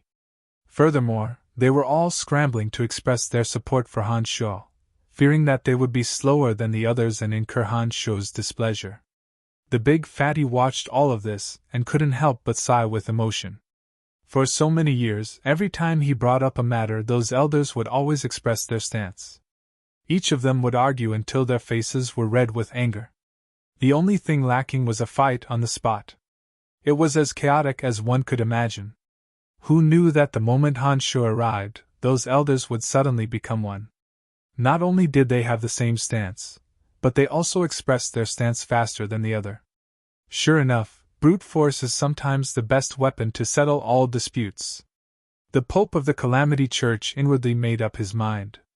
Despite his young age, Han Shuo had smoothly become an honorary elder of the Calamity Church and gained a position within the Calamity Church. All the Calamity Church's operations in Lancelot Empire and Bretel City could be handled by Han Shuo on his own. The Pope had also handed Han Shuo the information on all the members of the Calamity Church over there, as well as the distribution map of their forces. Wolf and Bert Zeely, the two members of the Calamity Church who were originally in charge of Lancelot Empire, had also become Han Shuo's direct subordinates. They would only listen to Han Shuo's orders. Apart from that, the big fatty had also informed Han Shuo of all the secret agreements between the Calamity Church and the various countries on Profound Continent, as well as the communication and transfer methods of their strongholds between countries, giving Han Shuo the authority to utilize this power. After assigning some miscellaneous matters, the big fatty brought up the main point of this meeting to Han Shuo. The altar would be opened in 5 days to worship the evil god they worshipped. At that time, Han Shuo must be present. The opening of the altar required some offerings and an appropriate timing. All of these were very particular. The Calamity Church had 5 days to prepare, and Han Shuo could also take a break. When the meeting concluded, the cardinals hastily walked out of the hall in fear and trepidation. It was only when they were far away from Han Shuo that they heaved a sigh of relief. Kiranlo was one of them. However, that six-horned tribal king of the soul race had been indifferent all this time. Before leaving, he even took a glance at Han Shuo. It seemed that he was rather resentful about the energy stones. When only the big fatty Pope and Han Shuo were left in the hall, the big fatty suddenly burst into laughter. The fat on his face jiggled as he said in a straightforward manner, "Brian, you're really something. I've never seen that expression on Carranlo's face in all these years. How amusing! It was obvious that he was in a very good mood.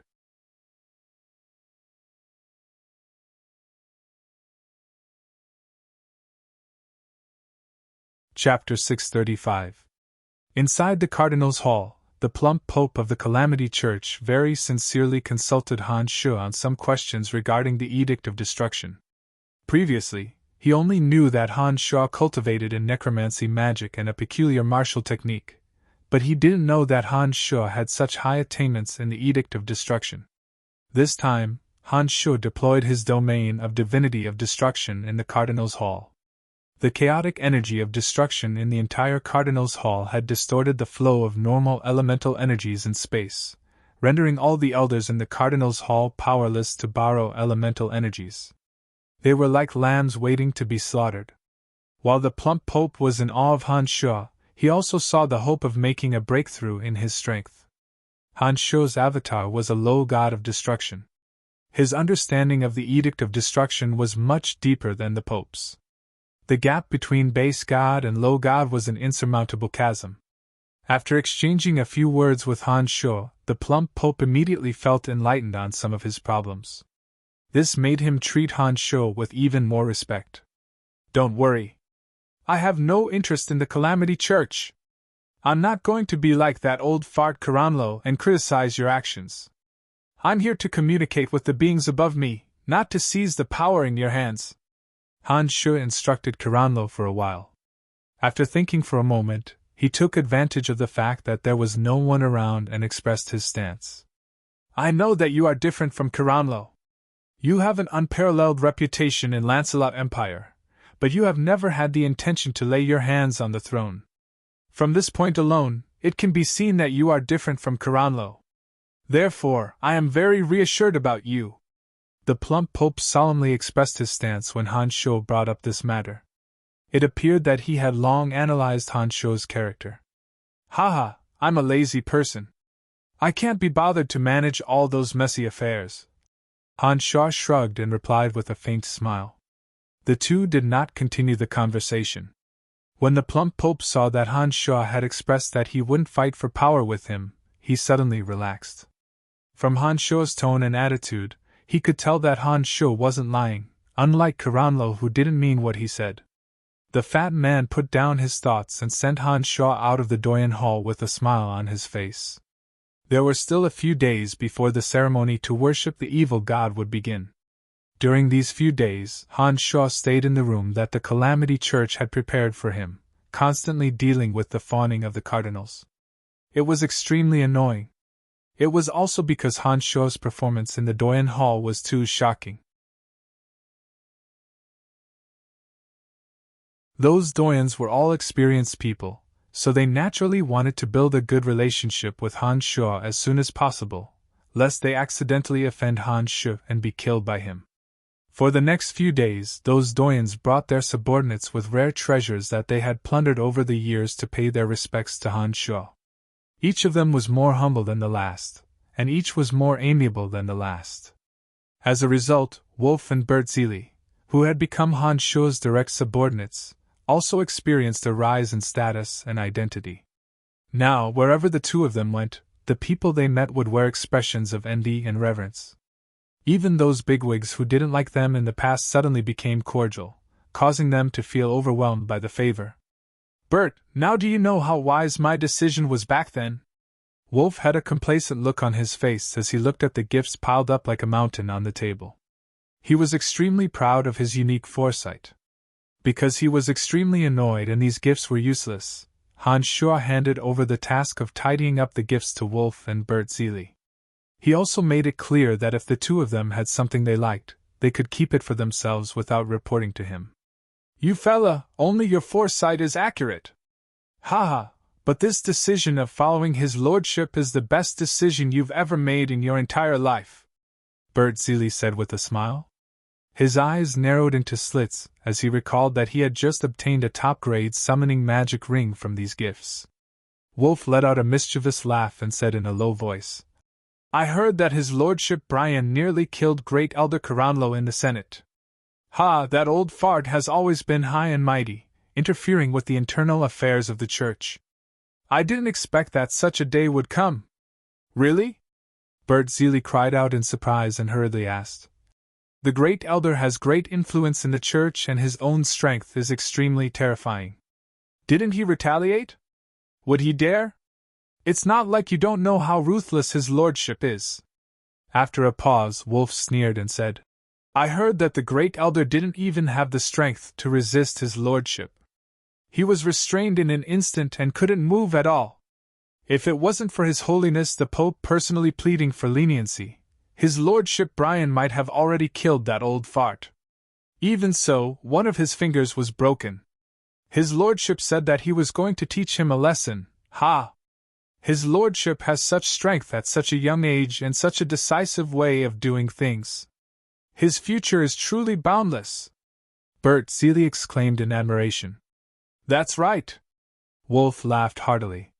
Soon after, he said complacently, we, who follow his lordship, will naturally obtain more status and power. The two looked at each other and laughed mischievously at the same time. They were extraordinarily proud of their correct foresight. ******** 5 days passed in the blink of an eye. The Calamity Church's altar for the worship of the evil god was erected high in the center of the solemn and serene shrine. All the important figures of the church had arrived one after another to participate in the worship of the evil god. Han Shuo was personally brought to the shrine by the Pope of the Calamity Church. Along the way, all the young believers who had heard of Han Shuo's infamy didn't conceal the worship in their eyes and stared at Han Shuo. There were even some young and beautiful believers who stared at Han Shuo with their fiery eyes. They boldly threw flirtatious glances at him, wishing that they could take the initiative to throw themselves into Han Shuo's arms and lean on his broad chest to feel the manly aura of a peerless expert. The Calamity Church was different from the Church of Light. The Calamity Church was more casual when it came to the matters between men and women. The Calamity Church was also a religious organization that didn't have any scruples in doing things. Han Shuo's deeds over the years, under the deliberate promotion of the Pope and others, had practically become the code of conduct for the believers. Among the young believers, a ferocious trend of worshipping Han Shuo had fiercely blown up. It was more intense than anyone had imagined. When the fat Pope brought Han Shuo to the incomparably spacious shrine, after the crowd paid their respects to the Pope, one after another, they crazily shouted, His Lordship Brian! Most of these people were youngsters and they were incomparably passionate. Hundreds answered his call. Those who knew of Han Shuo's glorious feats all responded to his call, cheering endlessly. The fat Pope was about to say a few words of courtesy, but before he could speak, he discovered that the shrine was filled with shouts of, His Lordship Brian! His face was filled with embarrassment, and he didn't know what to say for a moment. He understood that the reason why these believers were so passionate was because of Han Shuo's thunderous methods. First, he annihilated the Shrine of Ice, then he killed the Light Pope and the two demigods.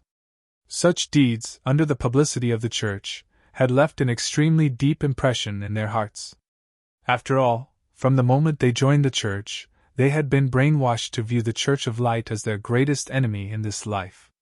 The more they lived in the shadows and could not reveal their identities, the more they would realize that the Church of Light was the main culprit behind all of this. Naturally, they would hate Han Shuo even more. It went without saying what Han Shuo's annihilation of the three leaders of the Church of Light meant to them. Amidst the noisy cheers, the awkward-looking Pope of the Calamity Church forced a smile and said to Han Shuo, I didn't expect that you would be so popular. You'd better say a few words to quell their enthusiasm. Han Shuo was also very embarrassed. He also didn't expect that he would usurp the limelight of the fat Pope without doing anything.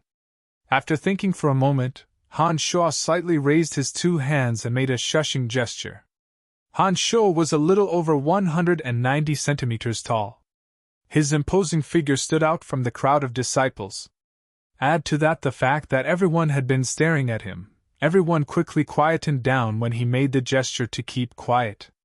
It seemed that although Han Shuo wasn't a member of the Calamity Church, his deeds were simply too shocking and he had accumulated quite a bit of reputation within the church.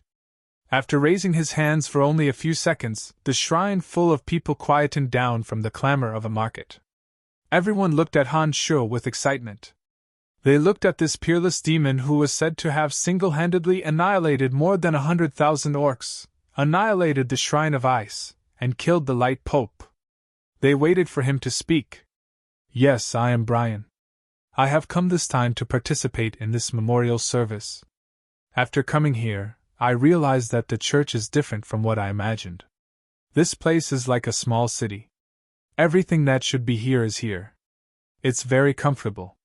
The crowd laughed and continued to listen to Han Shuo's speech. However, no matter how comfortable it is here, we are still in the underground world where we never see the light of day. It's just like the identity of us believers on the continent. We can never see the light of day. Han Shuo's tone changed as he shouted coldly. The crowd had complicated expressions on their faces, sighing incessantly. I think it's time for us to come out of the underground world and walk before everyone in the open. Han Shuo looked around and remained silent for a while. Then, he suddenly shouted, "We should live in the outside world instead of hiding underground. We will kill anyone who dares to stand in our way. It won't be long before we can openly announce to everyone that we are believers of the Calamity Church. We will be respected by everyone. You will see it." Han Shuo shouted resolutely. As soon as Han Shuo finished speaking, the crowd was silent for a few seconds. Shortly after, they erupted into a frenzy like a volcano. Each and every one of them shouted the name, Brian, at the top of their lungs. Brian, you are more suitable to be the leader than I am. I really couldn't tell that you are so good at stirring up people's hearts. Beside Han Shuo, the big fatty looked at Han Shuo and said with a straight face. His words were indeed from the bottom of his heart. Seeing that Han Shuo could make those fanatical believers even more frenzied with just a few words, the big fatty could only sigh at his own inferiority. He believed that even if he had the same strength as Han Shuo, he wouldn't necessarily be able to have such a great influence. Han Shuo let out a hollow laugh, shrugged his shoulders, and didn't say much.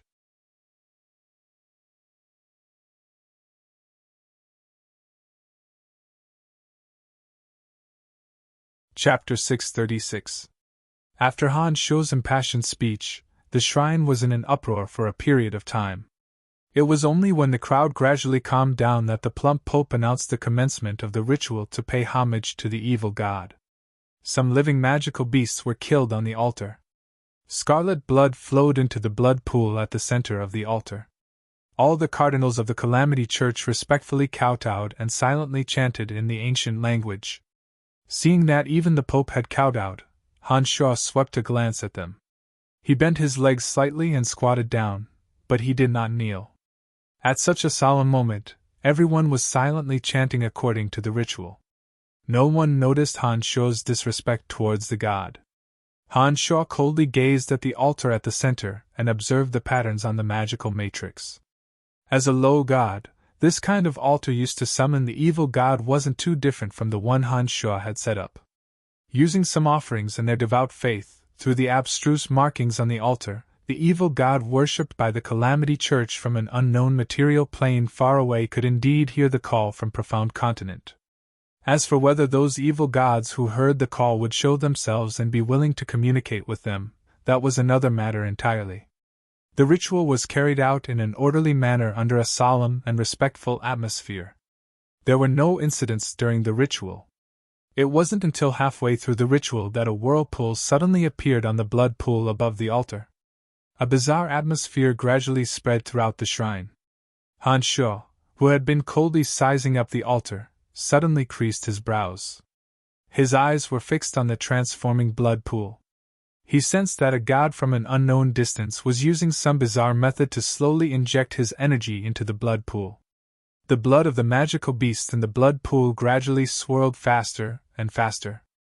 A solemn and dignified atmosphere spread from the blood pool to the shrine. After an unknown amount of time, the blood in the blood pool gathered together and formed a blood man whose features couldn't be discerned. A pair of eyes suddenly opened and landed directly on Han Sho, who was squatting down and staring at him coldly. Being stared at by those eyes, Han Sho actually felt powerless.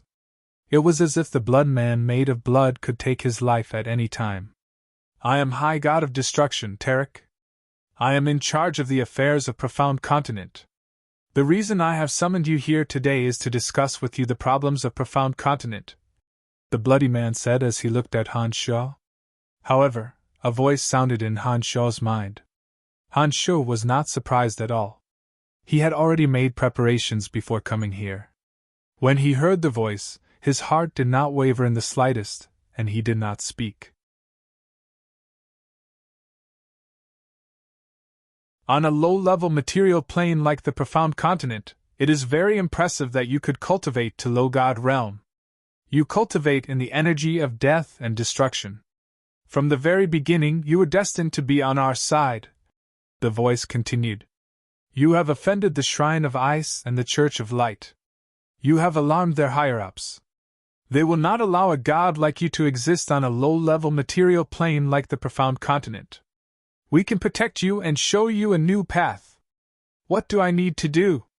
Han Sho, who had been silent all this time, finally opened his mouth and asked. Join us. Do some things on Profound Continent. We need you, and you need us, the bloody man said indifferently. Do you want me to increase the influence of the Calamity Church on Profound Continent to the greatest extent possible, so that all living beings on Profound Continent will worship you? Han Sho asked. No. To Han Sho's surprise, the voice said. If it is just for the power of faith to unify this continent, I won't make a personal appearance. A mere low-level material plane is not worth my effort. In addition, if you join us, you will become one of us. All the power of faith of all living beings on Profound Continent will be yours. Han Sho was taken aback when he heard those words. He asked, If not for the power of faith of Profound Continent, then what is it for?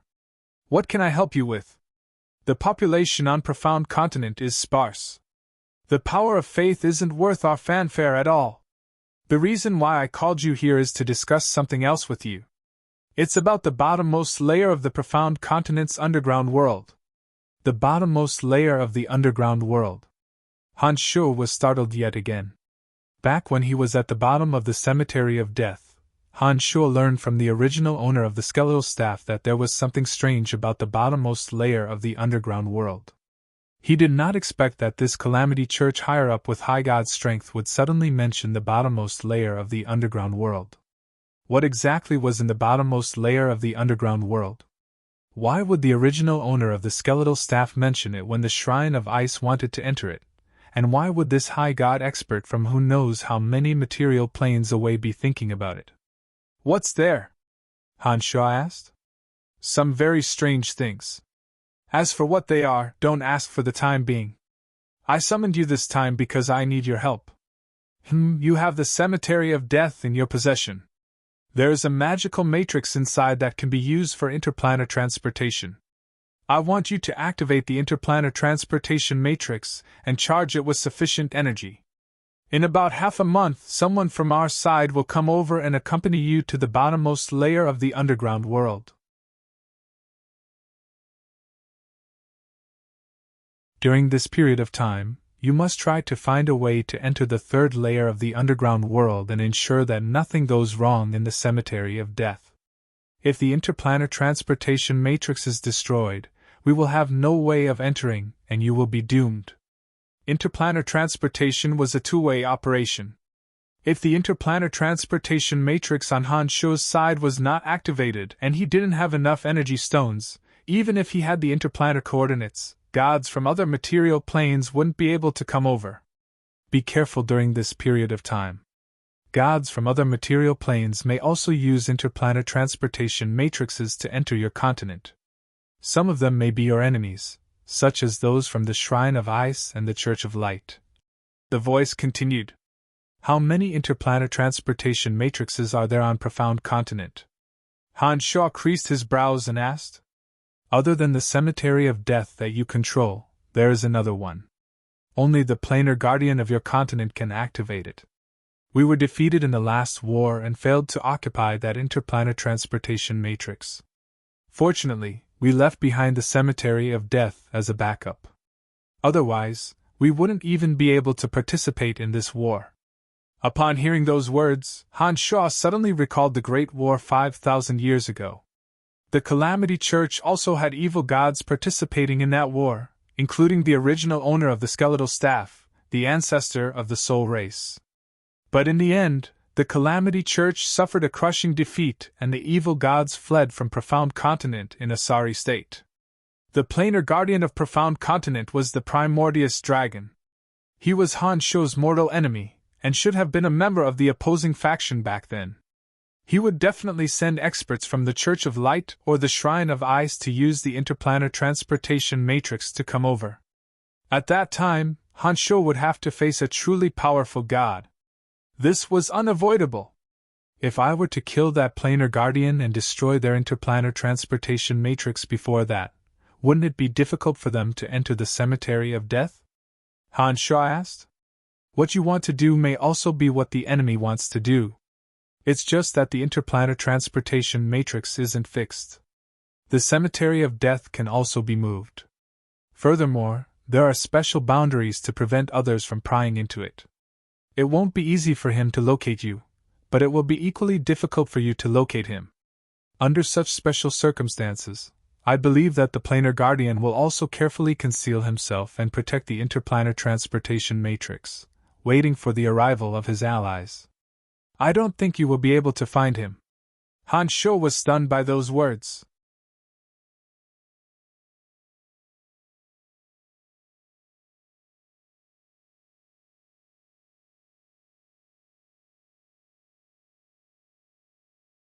Chapter 637. The long memorial ceremony finally came to an end. The believers who had been kneeling on the ground all this time raised their heads and focused their gazes on Han Shou in the middle of the crowd. These people couldn't hear the conversation between Han Shou and the High God, but the unusual atmosphere inside the shrine made them realize that something must have happened inside the shrine. The Pope too turned his gaze to Han Shou with inquiring eyes. Han Shou knew what the Pope wanted to ask.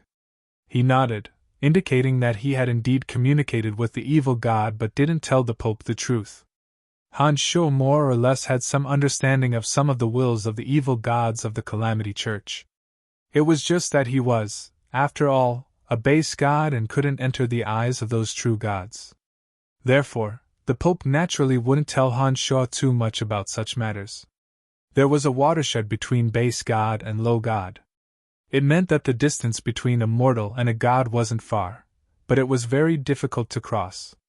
No matter how powerful a base god was, against a low god, even the weakest of low gods, the only thing that awaited them was death.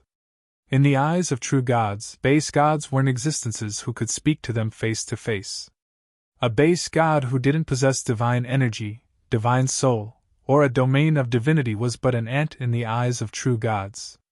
It was as simple as that. Han Shou didn't explain anything to the big fatty, nor did he ask any questions. As the Pope of the Calamity Church, he was well aware of some taboos among the gods. He knew not to ask what he shouldn't ask and not to know what he shouldn't know. That was why he was able to sit in his current position. Now that the ceremony was over, under the orders of the few elders, the Pope of the Calamity Church who were gathered here dispersed one after another. However, those who participated in the memorial ceremony could tell from the unusual atmosphere inside the shrine and Han Shou's behavior that the evil god they worshipped must have communicated with Han Shou alone. This made them feel even more reverence for Han Shou. Those who used to be close to Karamlo, after the communication between the god and Han Shou, had completely understood the situation and straightforwardly drew a line between themselves and Karamlo, fearing that Karamlo's existence would affect their relationship with Han Shou. After communicating with the High God, Han Shou didn't linger in the Calamity Church any longer. After communicating with the Big Fatty, Han Shou left the headquarters of the Calamity Church. Han Shou had to walk through a long desert when he arrived. But when he left, he arrived at the secret stronghold of the Calamity Church in Lancelot Empire through a magical transportation matrix. His status in the Calamity Church was no longer the same. Naturally, his treatment was different as well. Wolf and Bert Zeely, who had arrived at the Calamity Church's headquarters with Hans Shaw, had always been in charge of such matters. Now, however, they were directly responsible for Hans Shaw. The largest secret stronghold of the Calamity Church in Lancelot Empire was located in the Curlin Gorge near the Valley of Sunshine. The Curlin Gorge, Tanai, was situated between a group of low peaks. Mist pervaded the air and the environment was intricate and complicated. After exiting the transportation matrix, Hans Shaw gave Wolf and Bert Zeely a few instructions and left the gorge. Hans Shaw returned to the Cemetery of Death. The 3 spirit demons that were being refined at the center of the Cemetery of Death had reached the final stage. Hans Shaw observed for a while to ensure that there were no problems before he walked into the large-scale interplanar transportation matrix at the center of the Cemetery of Death. Having learned all the secrets of the Cemetery of Death, Hans Shaw knew how to activate and use this large-scale interplanar transportation matrix. To ensure that nothing went wrong, Hans Shaw once again inspected this large-scale interplanar transportation matrix and replenished it with enough energy to maintain interplanar transportation. Only then did he truly feel at ease. On the way back, Hans Shaw carefully pondered over the High God of Destruction's words. He knew that he had no choice. If the Primordius Dragon were to receive experts from another material plane and learn of the tragedy that happened in Tanai, then not only would he have to face the Primordius Dragon, but he might also have to face even more powerful high-level gods. Hans Shaw was confident, but he wasn't conceited. He understood that with his current strength, he would undoubtedly emerge victorious against experts of the same realm. However, if the person who came was stronger than him, not to mention a mid-god, even a late-stage low-god might be able to kill him. Therefore, Hans Shaw knew that he had no choice and no way out. All he could do was to team up with the Calamity Church and work hard for this unknown battle. He could only win and not lose. After such a conversation, the arrogant and domineering Hans Shaw's mood became much heavier. Only by becoming stronger, so strong that no one could threaten him, would he be able to protect himself. Only then would he have the absolute right to speak among experts. After contemplating for a long while, Hans Shaw told himself that he urgently wanted to take another step forward in his strength. Among the 3 souls that could rapidly improve his strength were his Avatar of Death and his main body. His Avatar of Death could use the last piece of divine essence of death he obtained from the void to improve his strength. His main body could use the 9 transformations of demonic arts to speed up the process of comprehension. Only his Avatar of Destruction, as it was formed by the fusion of the origin crystal of destruction and the Demon's Lair Edge's divine energy, and the Demon's Lair Datara's divine energy, had never made any progress in the Edict of Destruction. It was truly not easy for it to improve further. Hans Shaw didn't feel discouraged. He allowed his Avatar of Death to digest the 3rd piece of divine essence of death while his main body painstakingly studied the application methods of the 9 transformations of the 9 transformations realm. Time passed by quickly. Hans Shaw stayed in the Cemetery of Death like a fool. All 3 of his avatars had sunk into silence. All 3 of them were fossilized without the slightest aura of life.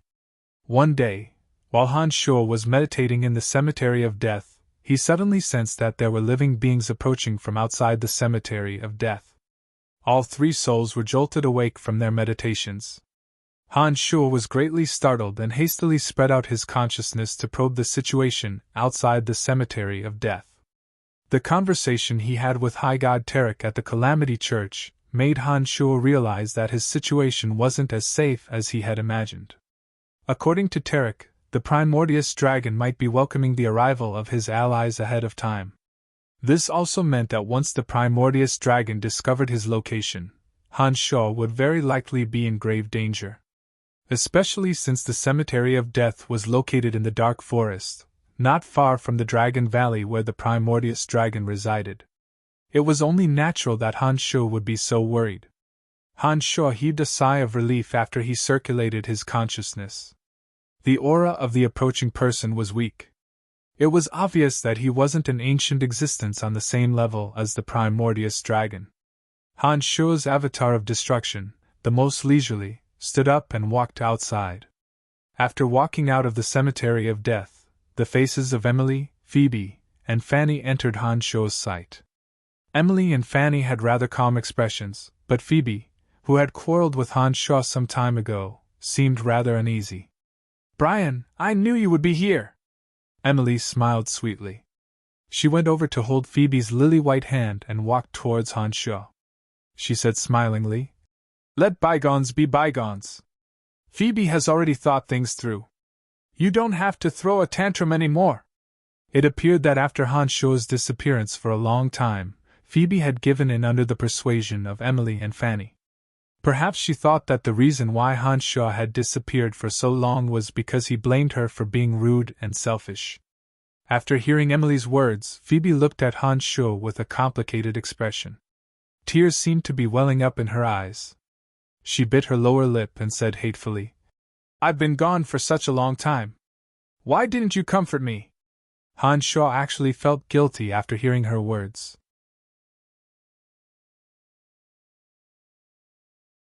After thinking about it carefully, he realized that he was the one in the wrong. It was only because Phoebe's attitude wasn't good that he lost control of his temper for a moment. Now that Phoebe was weeping, she was like a completely different person from her usual cold and stubborn self. Her pitiful appearance made Han Sho's heart ache. The trip to the Calamity Church made Han Sho realize the crisis he was in. He felt as though he could lose his life at any moment. His mood wasn't as relaxed as it used to be. After hearing Phoebe's words, Han Sho's mood became even heavier.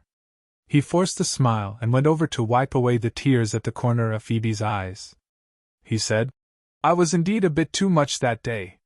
Let bygones be bygones. Don't think too much about it. Boo-hoo." After hearing Han Sho's gentleness, Phoebe couldn't hold back the sourness in her heart. She broke into sobs, as though she wanted to vent all the grievances she had suffered over the past few days through her tears. She cried harder and harder.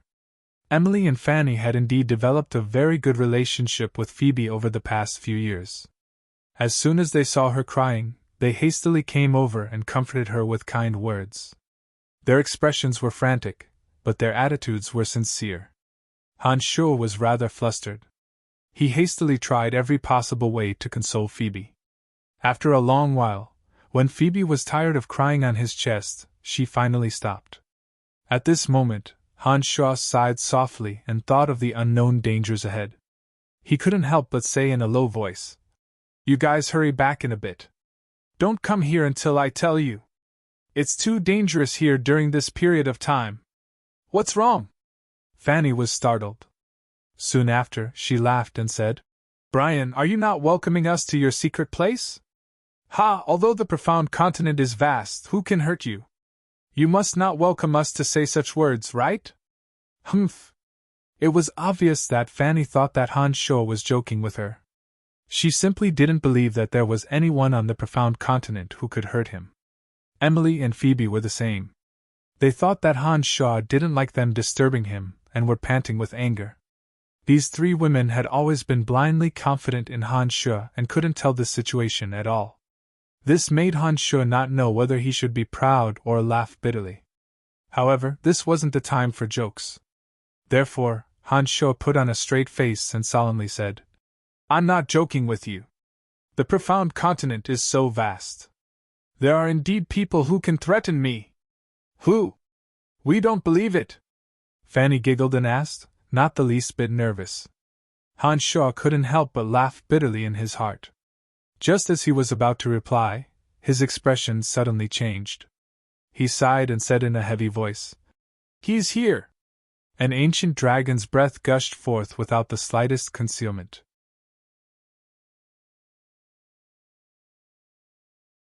It was obvious that the primordial dragon had fallen into a violent rage. It was charging straight at the boundary of the cemetery of death with unstoppable force. Looking at the three women who were at a loss, Han Shuo knew that the primordial dragon must have found his way here through these three women.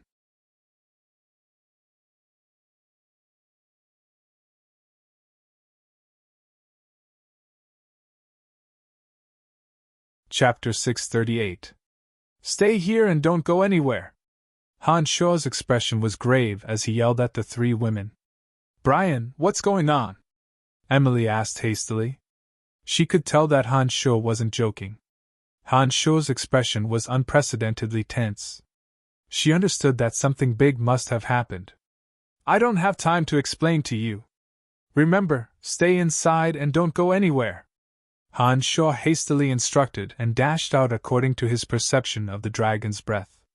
As soon as this avatar flew out, his avatar of death and his main body also woke up from their cultivation. They turned into two faint shadows and disappeared in a flash. What's going on?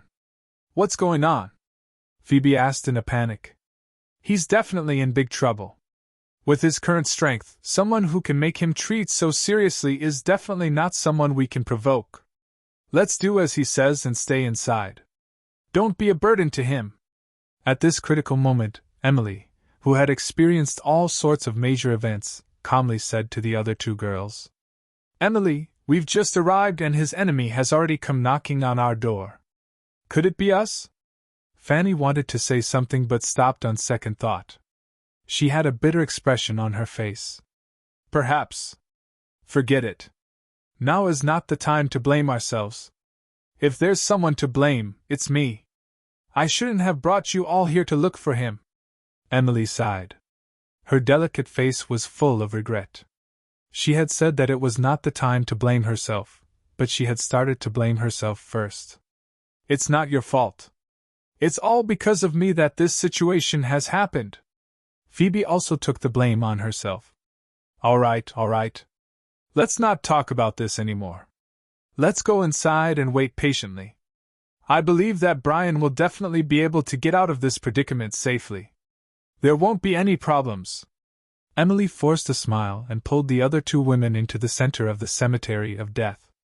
As soon as they walked out of the boundary, Han Shuo saw the primordial dragon carrying a terrifying dragon's breath, his enormous body destroying towering trees as he charged towards them. The primordial dragon unfolded his domain of divinity of earth. Rich element of earth frantically gathered on his enormous body, forming a thick earth armor. This made his already enormous body even more exaggerated. Han Shuo unfurled his consciousness, and clearly detected the primordial dragon's path. Seeing that the dragon was about to crash into the boundary of the cemetery of death, with one thought, Han Shuo's two avatars suddenly appeared on either side of him. His avatar of destruction transformed into the demon's lair edge and shot straight at the primordial dragon, leaving a trail of scarlet blood radiance behind it. Han Shuo's avatar of death mobilized the elemental energy of death and activated it with the divine energy in his body.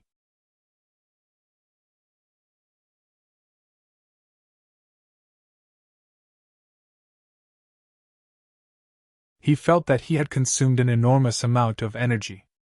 The primordial dragon was indeed worthy of being the guardian of profound continent for thousands of years. Just a single ferocious charge had forced all three of Han Shuo's bodies to exert all their strength. The primordial dragon was indeed his last opponent on profound continent.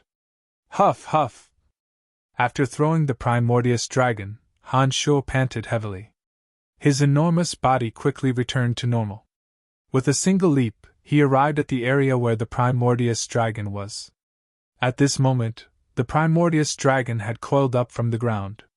He raised his head high above the ground and looked around furiously.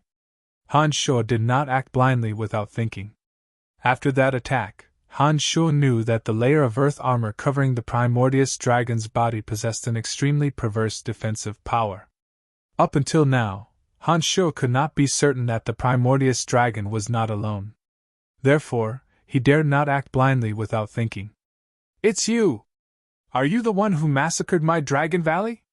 The enraged primordial dragon suddenly roared when he saw Han Shuo cautiously approaching. He appeared to be extremely furious. That's right. A dozen or so great dragons in Dragon Valley died by my hand. Compared to the Primordius dragon's rage, Han Sho was unbelievably calm. He nodded and admitted with a gloomy face. The Primordius dragon was even more enraged when he heard Han Sho's frank admission. You deserve to die. The Church of Light was right. You are the source of chaos on Profound Continent. I should have killed you without mercy back then, instead of just imprisoning you in the abyss. You brought this upon yourself. Back then, I helped you resist the invasion of abyssal creatures out of goodwill. Not only were you ungrateful, you even severed the exit while I was in the space-time discontinuum, causing me to stay in the Abyss realm for 5 whole years. I nearly lost my chance to return to Profound Continent. I massacred your Dragon Valley all because of you. All your descendants died because of you. Han Sho callously mentioned the reason why the Primordius dragons still had the face to talk about this matter. Sophistry. My clansmen died because of you. You must pay with your life. The Primordius dragon seemed unwilling to talk any further. He twisted his neck and his enormous body was about to make another big move. Are you alone? Han Sho asked one last question before the Primordius dragon made his move. While conversing with the Primordius dragon, Han Sho's consciousness was constantly scanning the surroundings. However, he did not discover the presence of any other experts. However, Han Sho wasn't sure because if the intruder's realm was higher than his, the intruder's soul might have the power to isolate his consciousness from prying. Therefore, Han Sho wasn't sure if his consciousness could detect the soul of an expert stronger than him.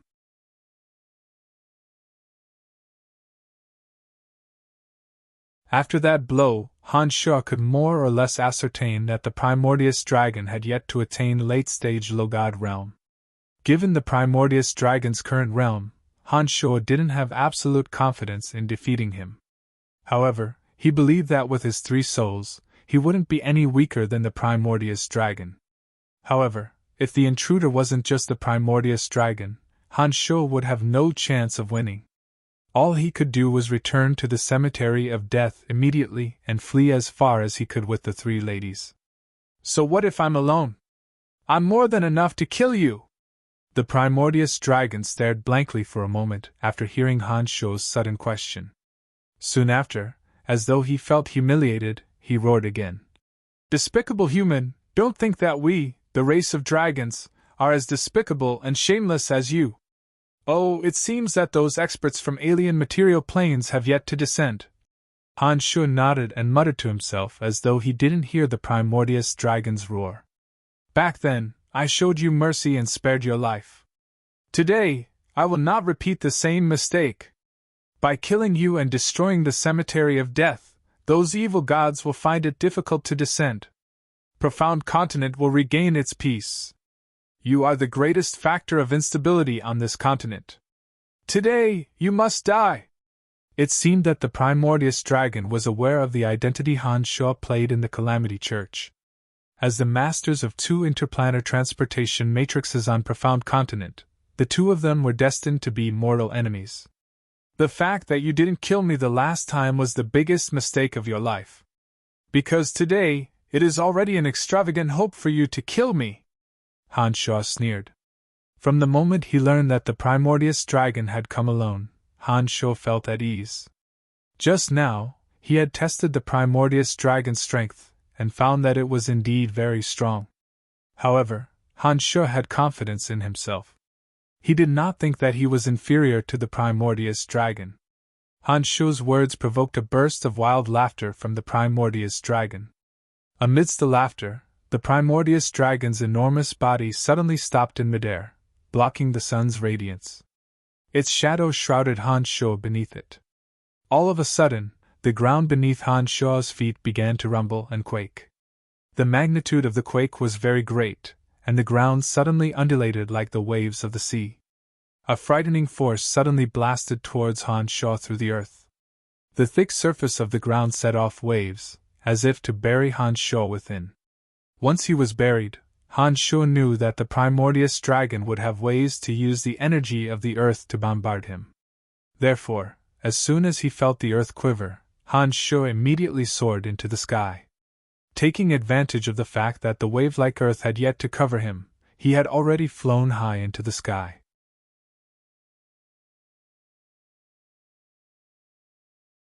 "After killing you, I will be the new guardian of Profound Continent," said Han Shaw as he stood proudly in the air with the primordious dragon. Then, his body gradually turned blurry until not even a trace of his aura could be sensed. He then vanished. However, the primordious dragon suddenly stopped roaring and strangely quietened down. He could sense that Han Shaw was in the vicinity because an intense threat had locked onto him.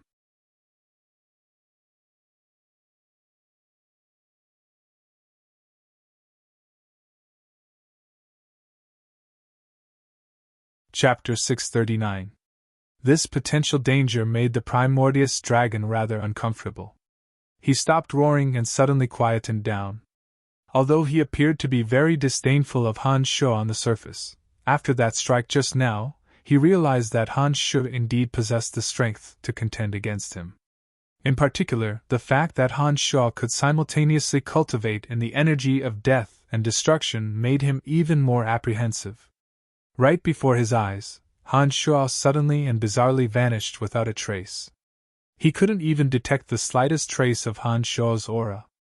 Such a bizarre situation made the primordious dragon pay more attention. After observing the surroundings for a while, he still couldn't sense Han Shaw's location. However, that indescribable energy that shrouded his soul never disappeared. He understood that Han Shaw was somewhere, ready to launch a thunderous strike. The lantern-sized dragon eyes sparkled with a brilliant radiance. The primordious dragon kept silent for a moment, as though he felt that it would be very difficult to defend himself with such an enormous body. Therefore, in the afterglow of the scorching sun, the primordious dragon's body gradually shrunk. In just a few short seconds, the hill-sized primordious dragon had shrunk to a little over 170 centimeters tall. He had a benevolent-looking face and was looking around vigilantly. "Come out!" The primordious dragon coldly groaned as he surveyed the surroundings after transforming into an old man. There was no response. The surroundings were deathly silent. Only his voice reverberated and lingered for a long time.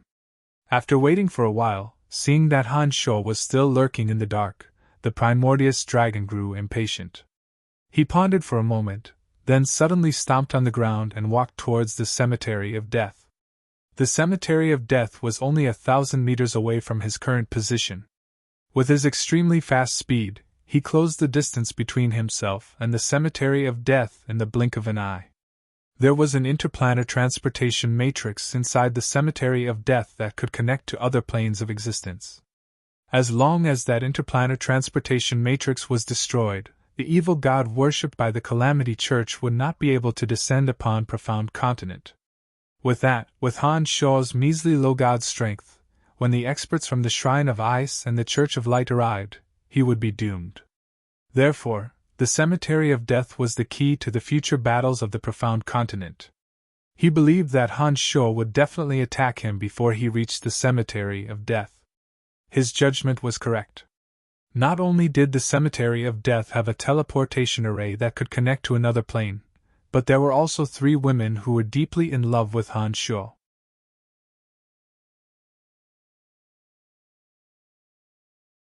Therefore, Han Shaw, who had been waiting for the best opportunity to strike, had no choice but to attack in advance. All of a sudden, hundreds of streaks of blood-red light interweaved into a rolling spiky ball that looked like a hedgehog. It shot out from the shadow of a towering tree as if it had a mind of its own. It shot towards the primordious dragon that was walking towards the cemetery of death step by step. At the same time, rows of bone spears flew out of thin air and neatly lined up in front of the primordious dragon as they shot towards him. "Humph, what's the use of such an attack?" The primordious dragon, who had transformed into an elderly man, coldly groaned. He did not seem to make any movements, but the dense element of earth gathered and formed a solid and thick wall of earth in front of him. All the bone spears that shot towards him were intercepted. Not a single one of them was able to break through the wall and land in front of him. It was the blood ball that was brimming with spikes that broke through the wall of earth erected by the primordious dragon and shot towards the Primordius dragon with astonishing momentum. The Primordius dragon was rather astonished. He sized up the blood ball with an odd look before he suddenly opened his mouth and spat out a stream of dragon breath at the blood ball that was flying towards him. The blood ball that was flying in a straight line was extremely intelligent. As soon as the Primordius dragon spat out his dragon breath, it suddenly changed direction and turned into a strange curve. It was impossible to predict its trajectory. In fact, the Primordius dragon wasn't astonished by the attack power of the blood ball. What he was astonished by was that the energy on the blood ball did not belong to the well-known 12 fundamental energies. When the Primordius dragon saw that the blood ball was intelligent enough to change its trajectory after he spat out his dragon breath, he was even more astonished. He did not dare to underestimate Han Shu anymore. All of a sudden, dark clouds loomed over the clear sky. Bloody light flashed like lightning from within the thick dark clouds. An evil and gloomy aura was vaguely released from the dark clouds above, exerting an intense pressure on everyone. Boom! There was a muffled explosion in the air. The dark clouds that were pressing down actually condensed rapidly, forming a huge black curtain that directly shrouded the area below. In an instant, the entire area was plunged into darkness where one couldn't even see their fingers if they stretched out their hands. The Primordius dragon was taken aback. He raised his head and looked at the abnormal sky. He could not tell what kind of energy Han Shu had unleashed from the dark clouds that loomed over the sky. He sensed the abnormality of the element of death, the sudden change in the nomological law of destruction, and the existence of an unknown but extremely ruthless evil energy.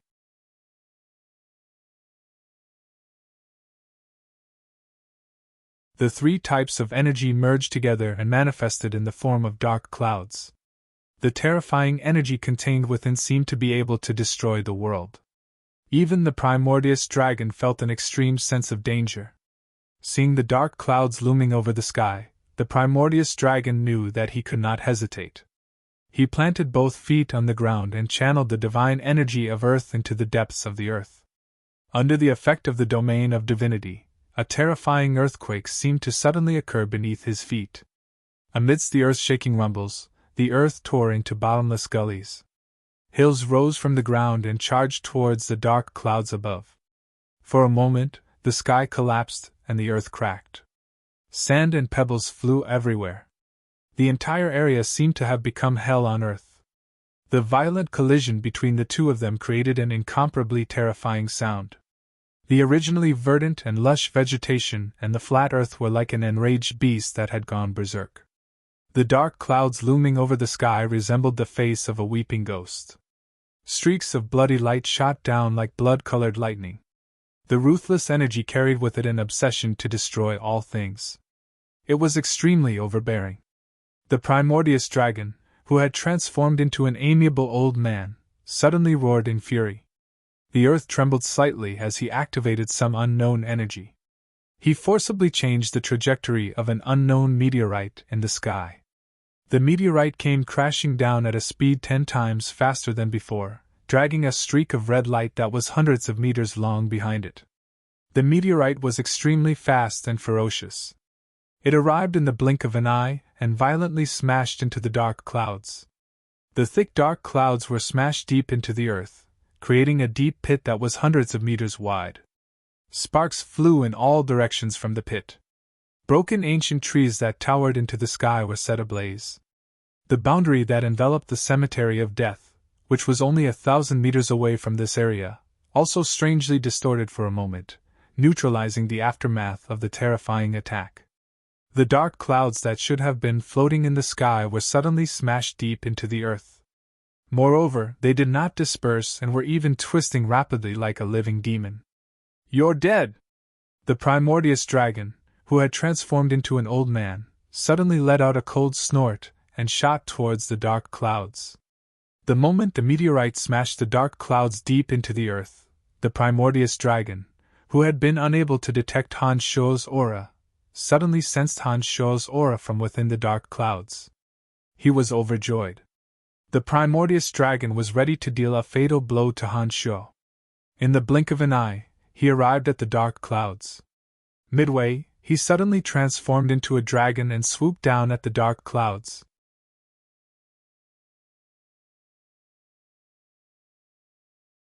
He seemed to want to use brute force to tear the dark clouds apart, pull out the concealed Han Shuo, and tear him to pieces. "Ha ha! Let's see where you can run to this time!" The primordious dragon's enormous body suddenly pressed down on the dark clouds, his enormous claws viciously tearing at the dark clouds. "I have no intention of running!" Han Shuo's callous voice really did come from within the dense dark clouds. The primordious dragon laughed maniacally, his laughter shaking the heavens and the earth. It was as though he could already see the scene of Han Shuo being torn to pieces. He first blasted the dense dark clouds with earth-shattering mounds. Then, he used his divine energy to forcibly change the direction of a meteor and ruthlessly bombarded the dark clouds. He was confident that Han Shuo would definitely be severely injured by these two waves of attacks. The primordious dragon was once again enraged at the thought of the dozen or so giant dragon remains in the Dragon Valley. Furthermore, Han Shuo's existence was a threat to his transcendent position on this continent, especially since Han Shuo had the cemetery of death in his grasp. With all these factors combined, the primordious dragon absolutely would not allow Han Shuo to survive today. In his excitement, the primordious dragon did not notice that Han Shuo's callous voice was still as calm and unhurried as ever. Just as his dragon claws pierced into the enormous dark clouds like giant anchors and frantically tore at them, the dark clouds suddenly sparkled with strange multicolored lights. Soon after, an extremely frightening energy erupted from the dark clouds and engulfed the primordious dragon's enormous body amidst the terrifying sound waves. Amidst a series of loud explosions, the soul-piercers shot into the primordious dragon's soul. Emerald green flames surged out from the dark clouds and engulfed the primordious dragon in an instant. The primordious dragon's abnormally strong earth armor seemed to be unable to withstand the burning of the emerald green flames. Amidst popping sounds, the armor became dry and cracked. All the remaining pearls of annihilation, as well as the cyan demon blaze shuttles refined from various rare materials in the Abyss realm, were hidden in the dark clouds by Han Shuo. As the primordious dragon recklessly tore at them, these demonic treasures that Han Shuo had meticulously refined burst out and engulfed the primordious dragon. The dark clouds that were so thick that they could not disperse also dissipated at this moment. After the dark clouds dispersed, the blood seether flew out and abruptly enveloped the primordious dragon's enormous head. The thick smell of blood assailed everyone's nostrils. Sinister and mournful ghost faces were faintly discernible from within the blood seether. They shrieked noiselessly and struggled to break out. It was an extremely terrifying sight to behold.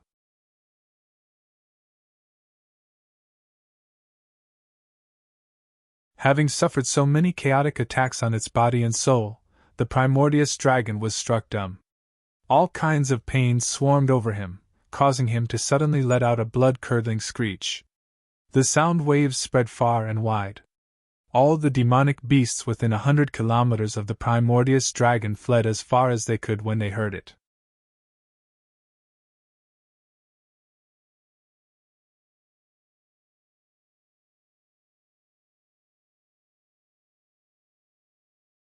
Chapter 640.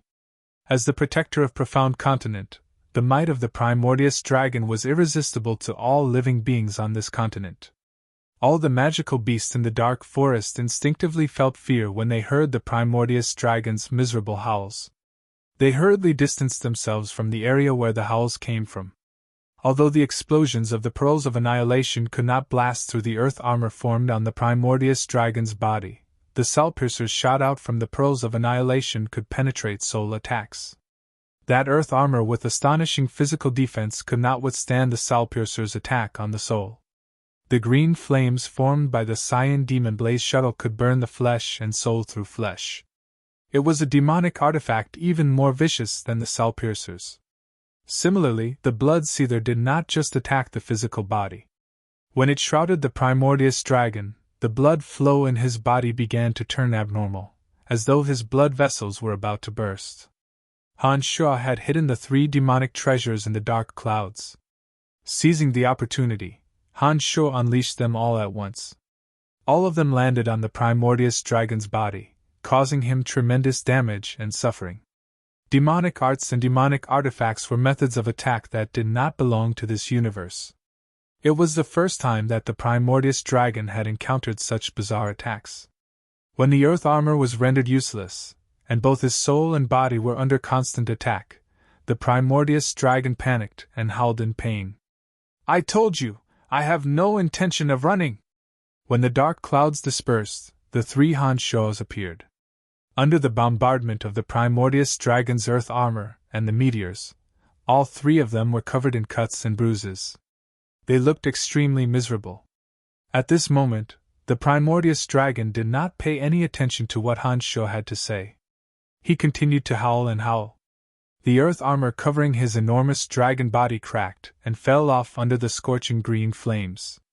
His body was charred black. His avatar of destruction transformed into the demon's lair edge and suddenly landed on the palm of Hansho's main body. Carrying the demon's lair edge, Hansho unhurriedly flew towards the frenzied Primordius Dragon. His avatar of death, on the other hand, hovered in the air, secretly mustering divine energy to prepare for the next wave of attack. Under the three great demonic treasures, the Primordius Dragon's soul and body were under constant attack.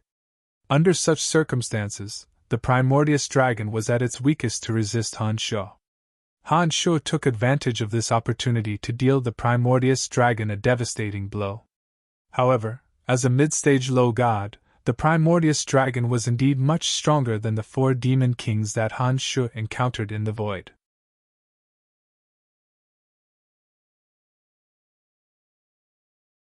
Even when faced with the corrosion of the energy of the three demonic treasures, the Primordius Dragon still stood firm. The divine energy and divine soul in its body did not fail to organize a counterattack. The transformation took place in an instant. Just as the demon's lair edge in Hansho's hand was about to pierce into the Primordius Dragon's neck, Hansho's consciousness sensed that the Primordius Dragon's divine soul and divine body suddenly formed a miraculous contract. The domain of divinity of earth that had been shrouding the Primordius Dragon all along also underwent a sudden transformation. In Hansho's eyes, the enormous body of the Primordius Dragon was rapidly petrifying at a speed visible to the naked eye. The petrification process was so fast that in the time that Hansho was stunned, the Primordius Dragon's mountain-like body was completely petrified. A thick layer of rock covered his entire body. In the blink of an eye, the element of earth was sucked dry. The element of earth filled every cell and every piece of flesh on his body, helping him complete the petrification process. After petrifying, the Primordius Dragon's divine energy still flowed unimpeded through his body. His divine soul was still as resilient as ever.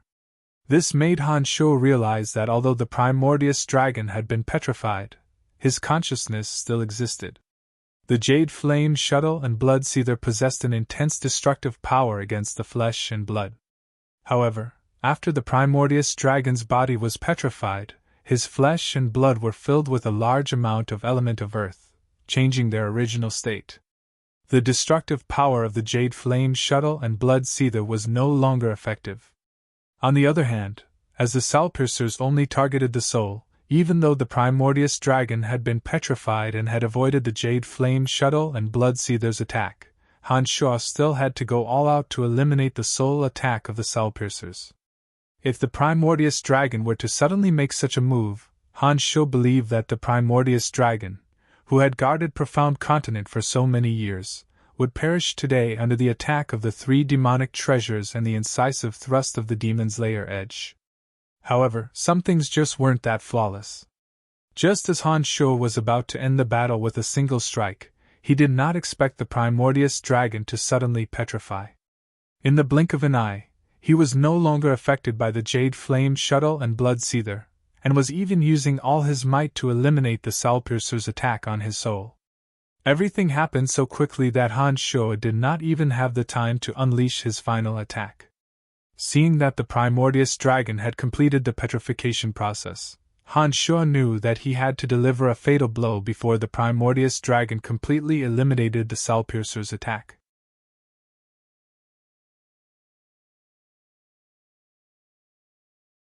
Of the 8 major elemental energies, the energy of Earth was renowned for its sturdy defense.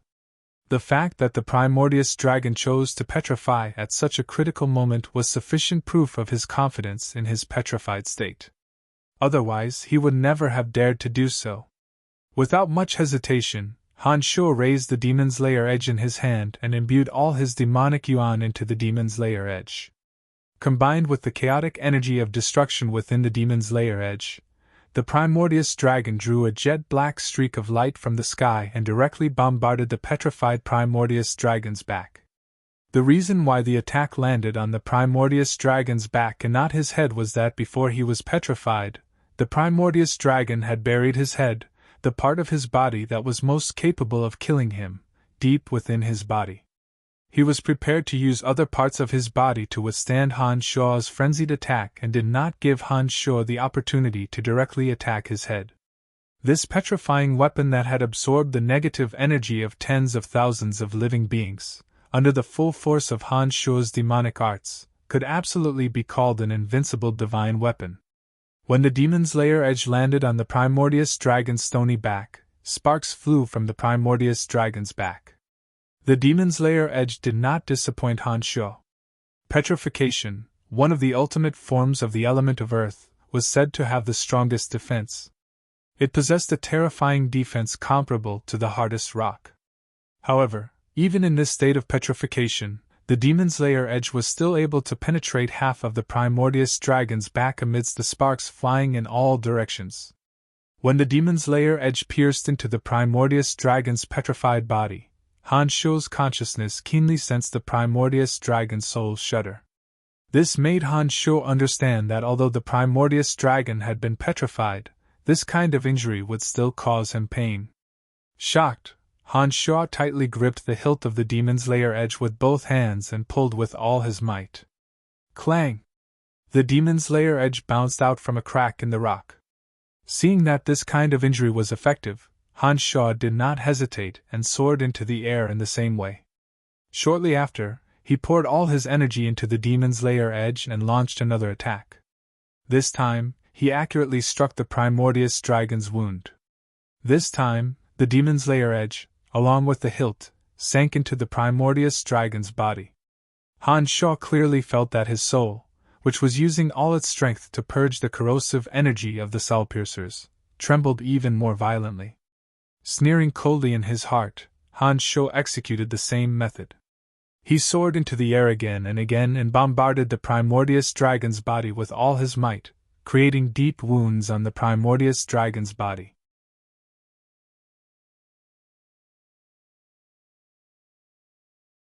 The primordius dragon looked like an enormous rock, but its surface was covered with cracks and looked extremely terrifying. Perhaps it was because of Han Shuo's continuous attacks. The primordius dragon took even longer to purge the soul-piercers than the abyssal demon kings who had been struck by the soul-piercers.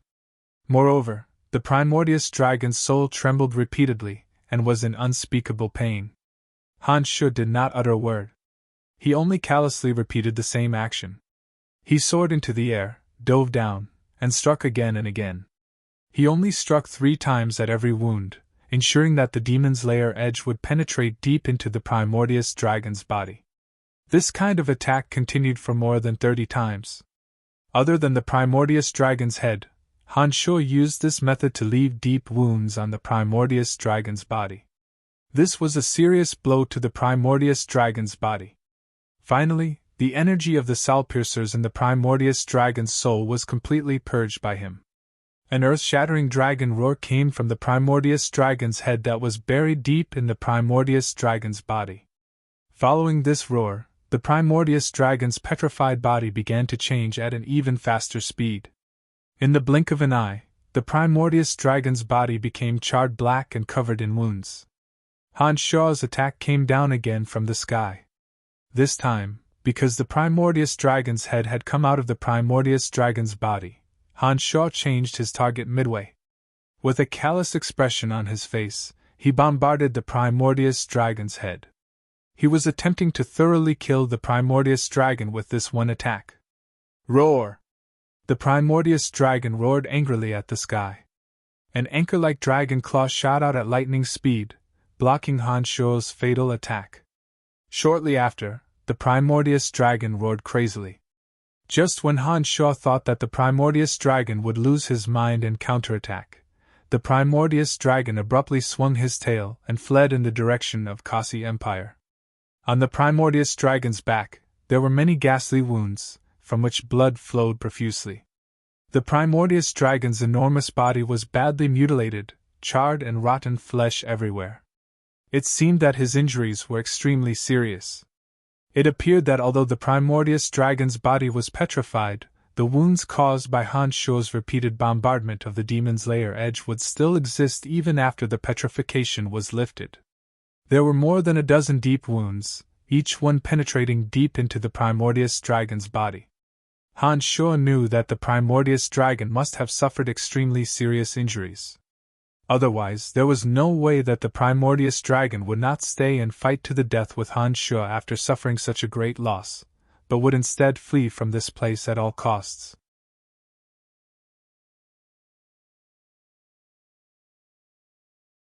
Han Shuo let out a light breath and coldly watched as the primordious dragon transformed back into his human form and disappeared.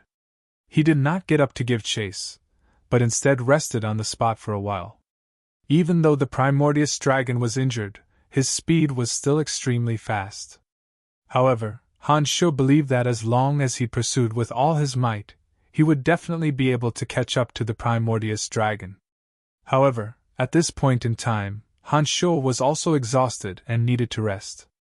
Otherwise, even if he caught up to the primordious dragon, he might not be able to kill him. Besides, Han Shuo had an even better idea at this moment. Therefore, he did not take advantage of this opportunity to pursue the primordious dragon for thousands of miles.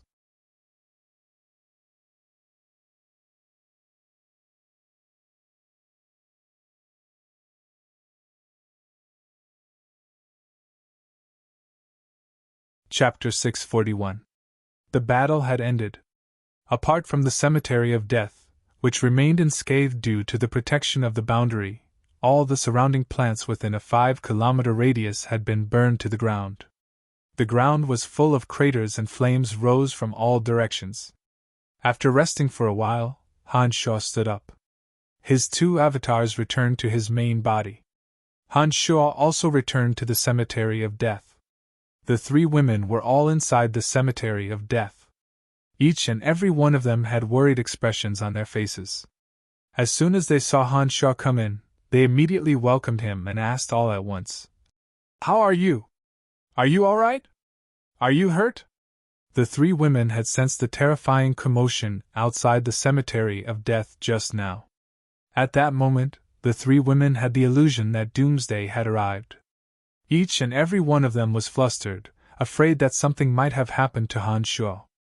Han Shuo walked into the cemetery of death.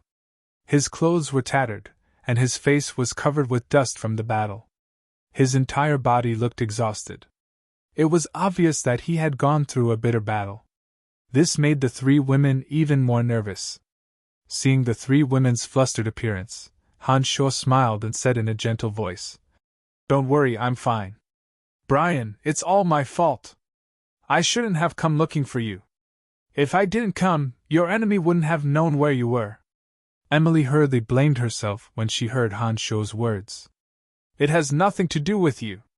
This matter is all because of me. If I wasn't in a hurry to find him, you definitely wouldn't have come looking for him." Phoebe rushed to take responsibility for herself. Her heart was full of regret. Seeing that the two women were blaming themselves, Han Shuo said, All right. I'm fine now, aren't I? Brian, who did you fight with just now?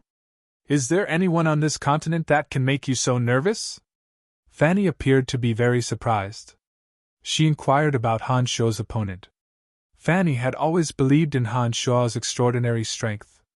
Especially when she knew that Han Shuo had godlike strength, she was even more surprised by Han Shuo's opponent. Han Shuo didn't know whether to laugh or cry at Fanny's blind trust. He explained in a deep voice, "On the profound continent, there has always been a protector since ancient times. My existence has seriously threatened the position of that protector. Therefore, he would disregard everything to get rid of me. That guy is extremely powerful. This time, he only retreated with serious injuries because I schemed against him. There are many middle planes in the universe, and there are countless experts in high-grade planes. Don't think that I'm invincible. With my current realm, I'm afraid I can only retreat when facing experts from other planes. The three ladies were startled by Han Shuo's words.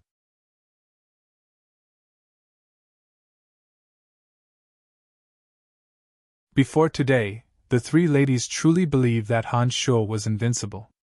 But when they saw that Han Shuo was being so serious, they understood that what Han Shuo said should be true. Then, will you be in any danger?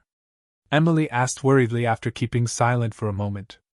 There will always be danger. But I have ways to avoid it. You don't have to worry about that. Han Shuo comforted the three ladies.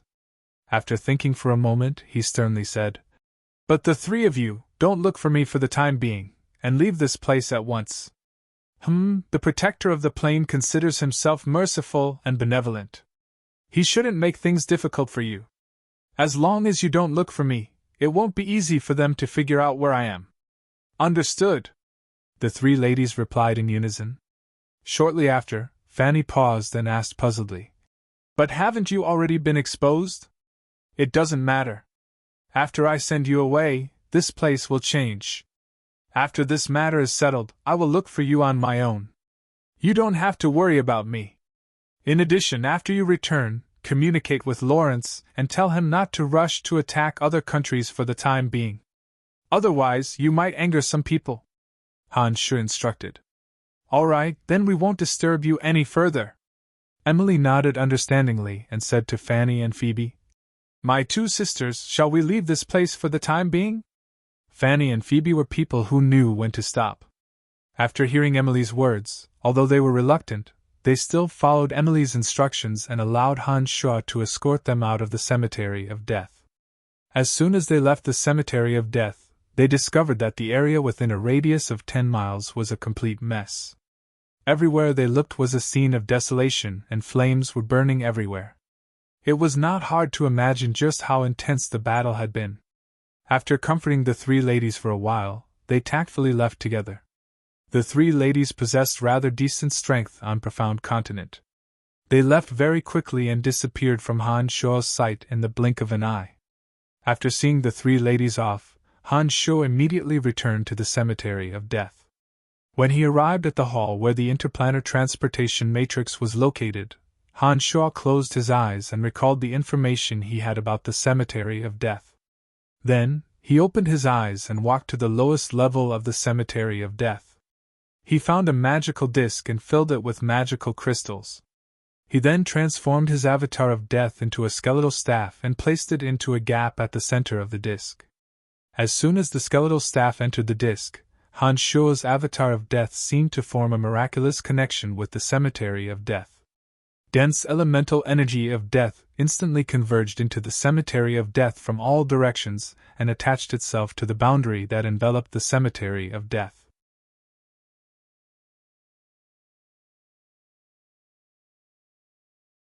As more and more energy gathered, the elemental energy within the Cemetery of Death grew denser and denser.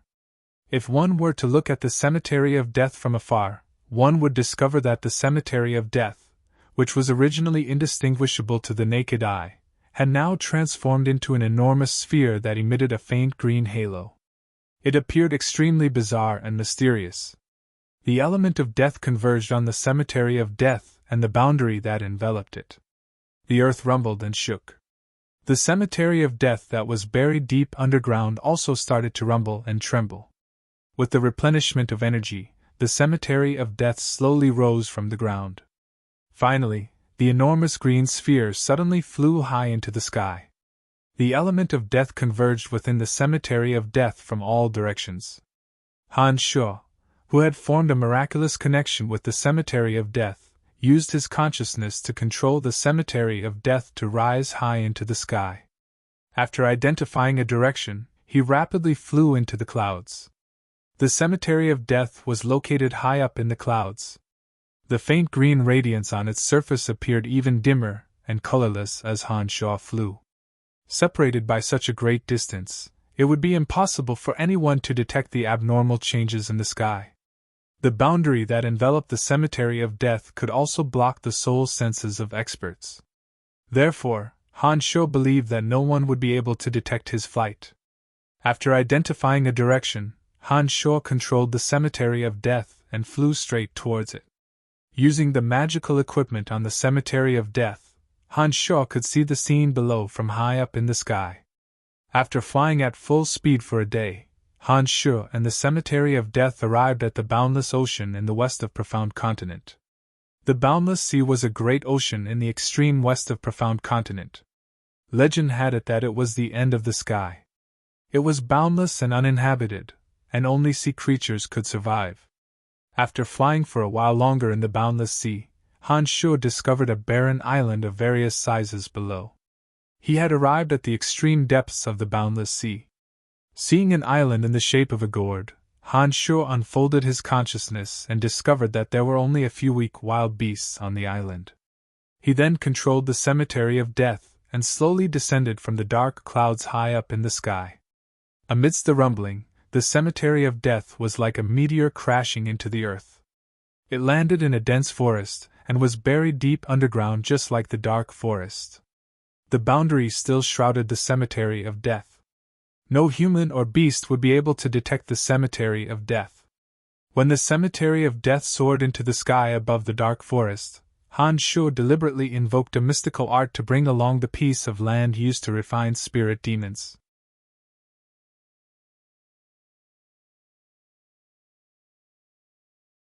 When the cemetery of death landed here, the formation used to refine spirit demons was still in perfect condition.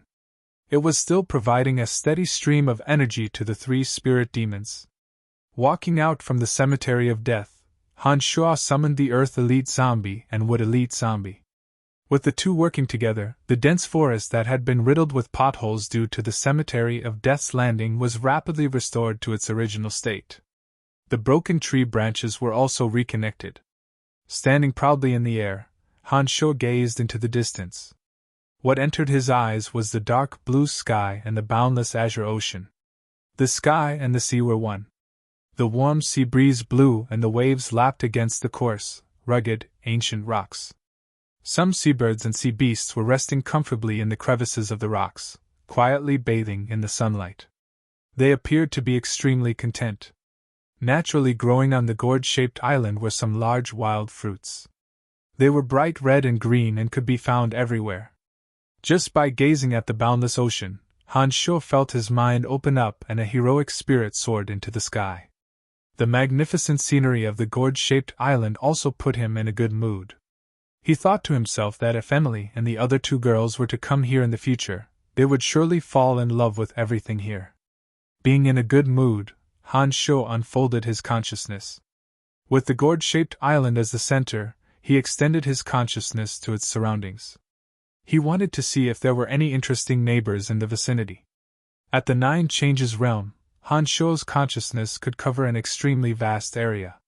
When he calmed his heart, and did so, the area that his consciousness could cover grew larger and larger.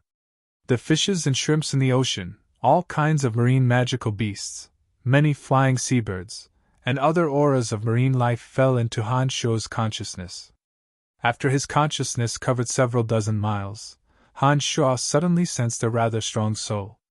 That soul sensed Han Sho's prying and retaliated aggressively. It transmitted an unfriendly message to Han Sho. "Get out of my territory! This ocean belongs to me. Leave at once, or you'll be dead." Han Sho let out a soft cry of surprise and found it rather funny. Using his consciousness, Han Sho knew that the soul did not belong to a human being. Given Han Sho's mastery of souls, he was certain that the creature's strength was on par with Pegasus. On Profound Continent, it would be considered a super expert. However, in Han Sho's eyes, it was nothing more than a clown. How dare it be so arrogant? An expert of this level might have never encountered an expert on Profound Continent like Han Sho. Therefore, it must feel that it was invincible and arrogant to send a soul message. Han Sho, however, paid no attention to it. He continued to expand his consciousness and extended it further. Ha!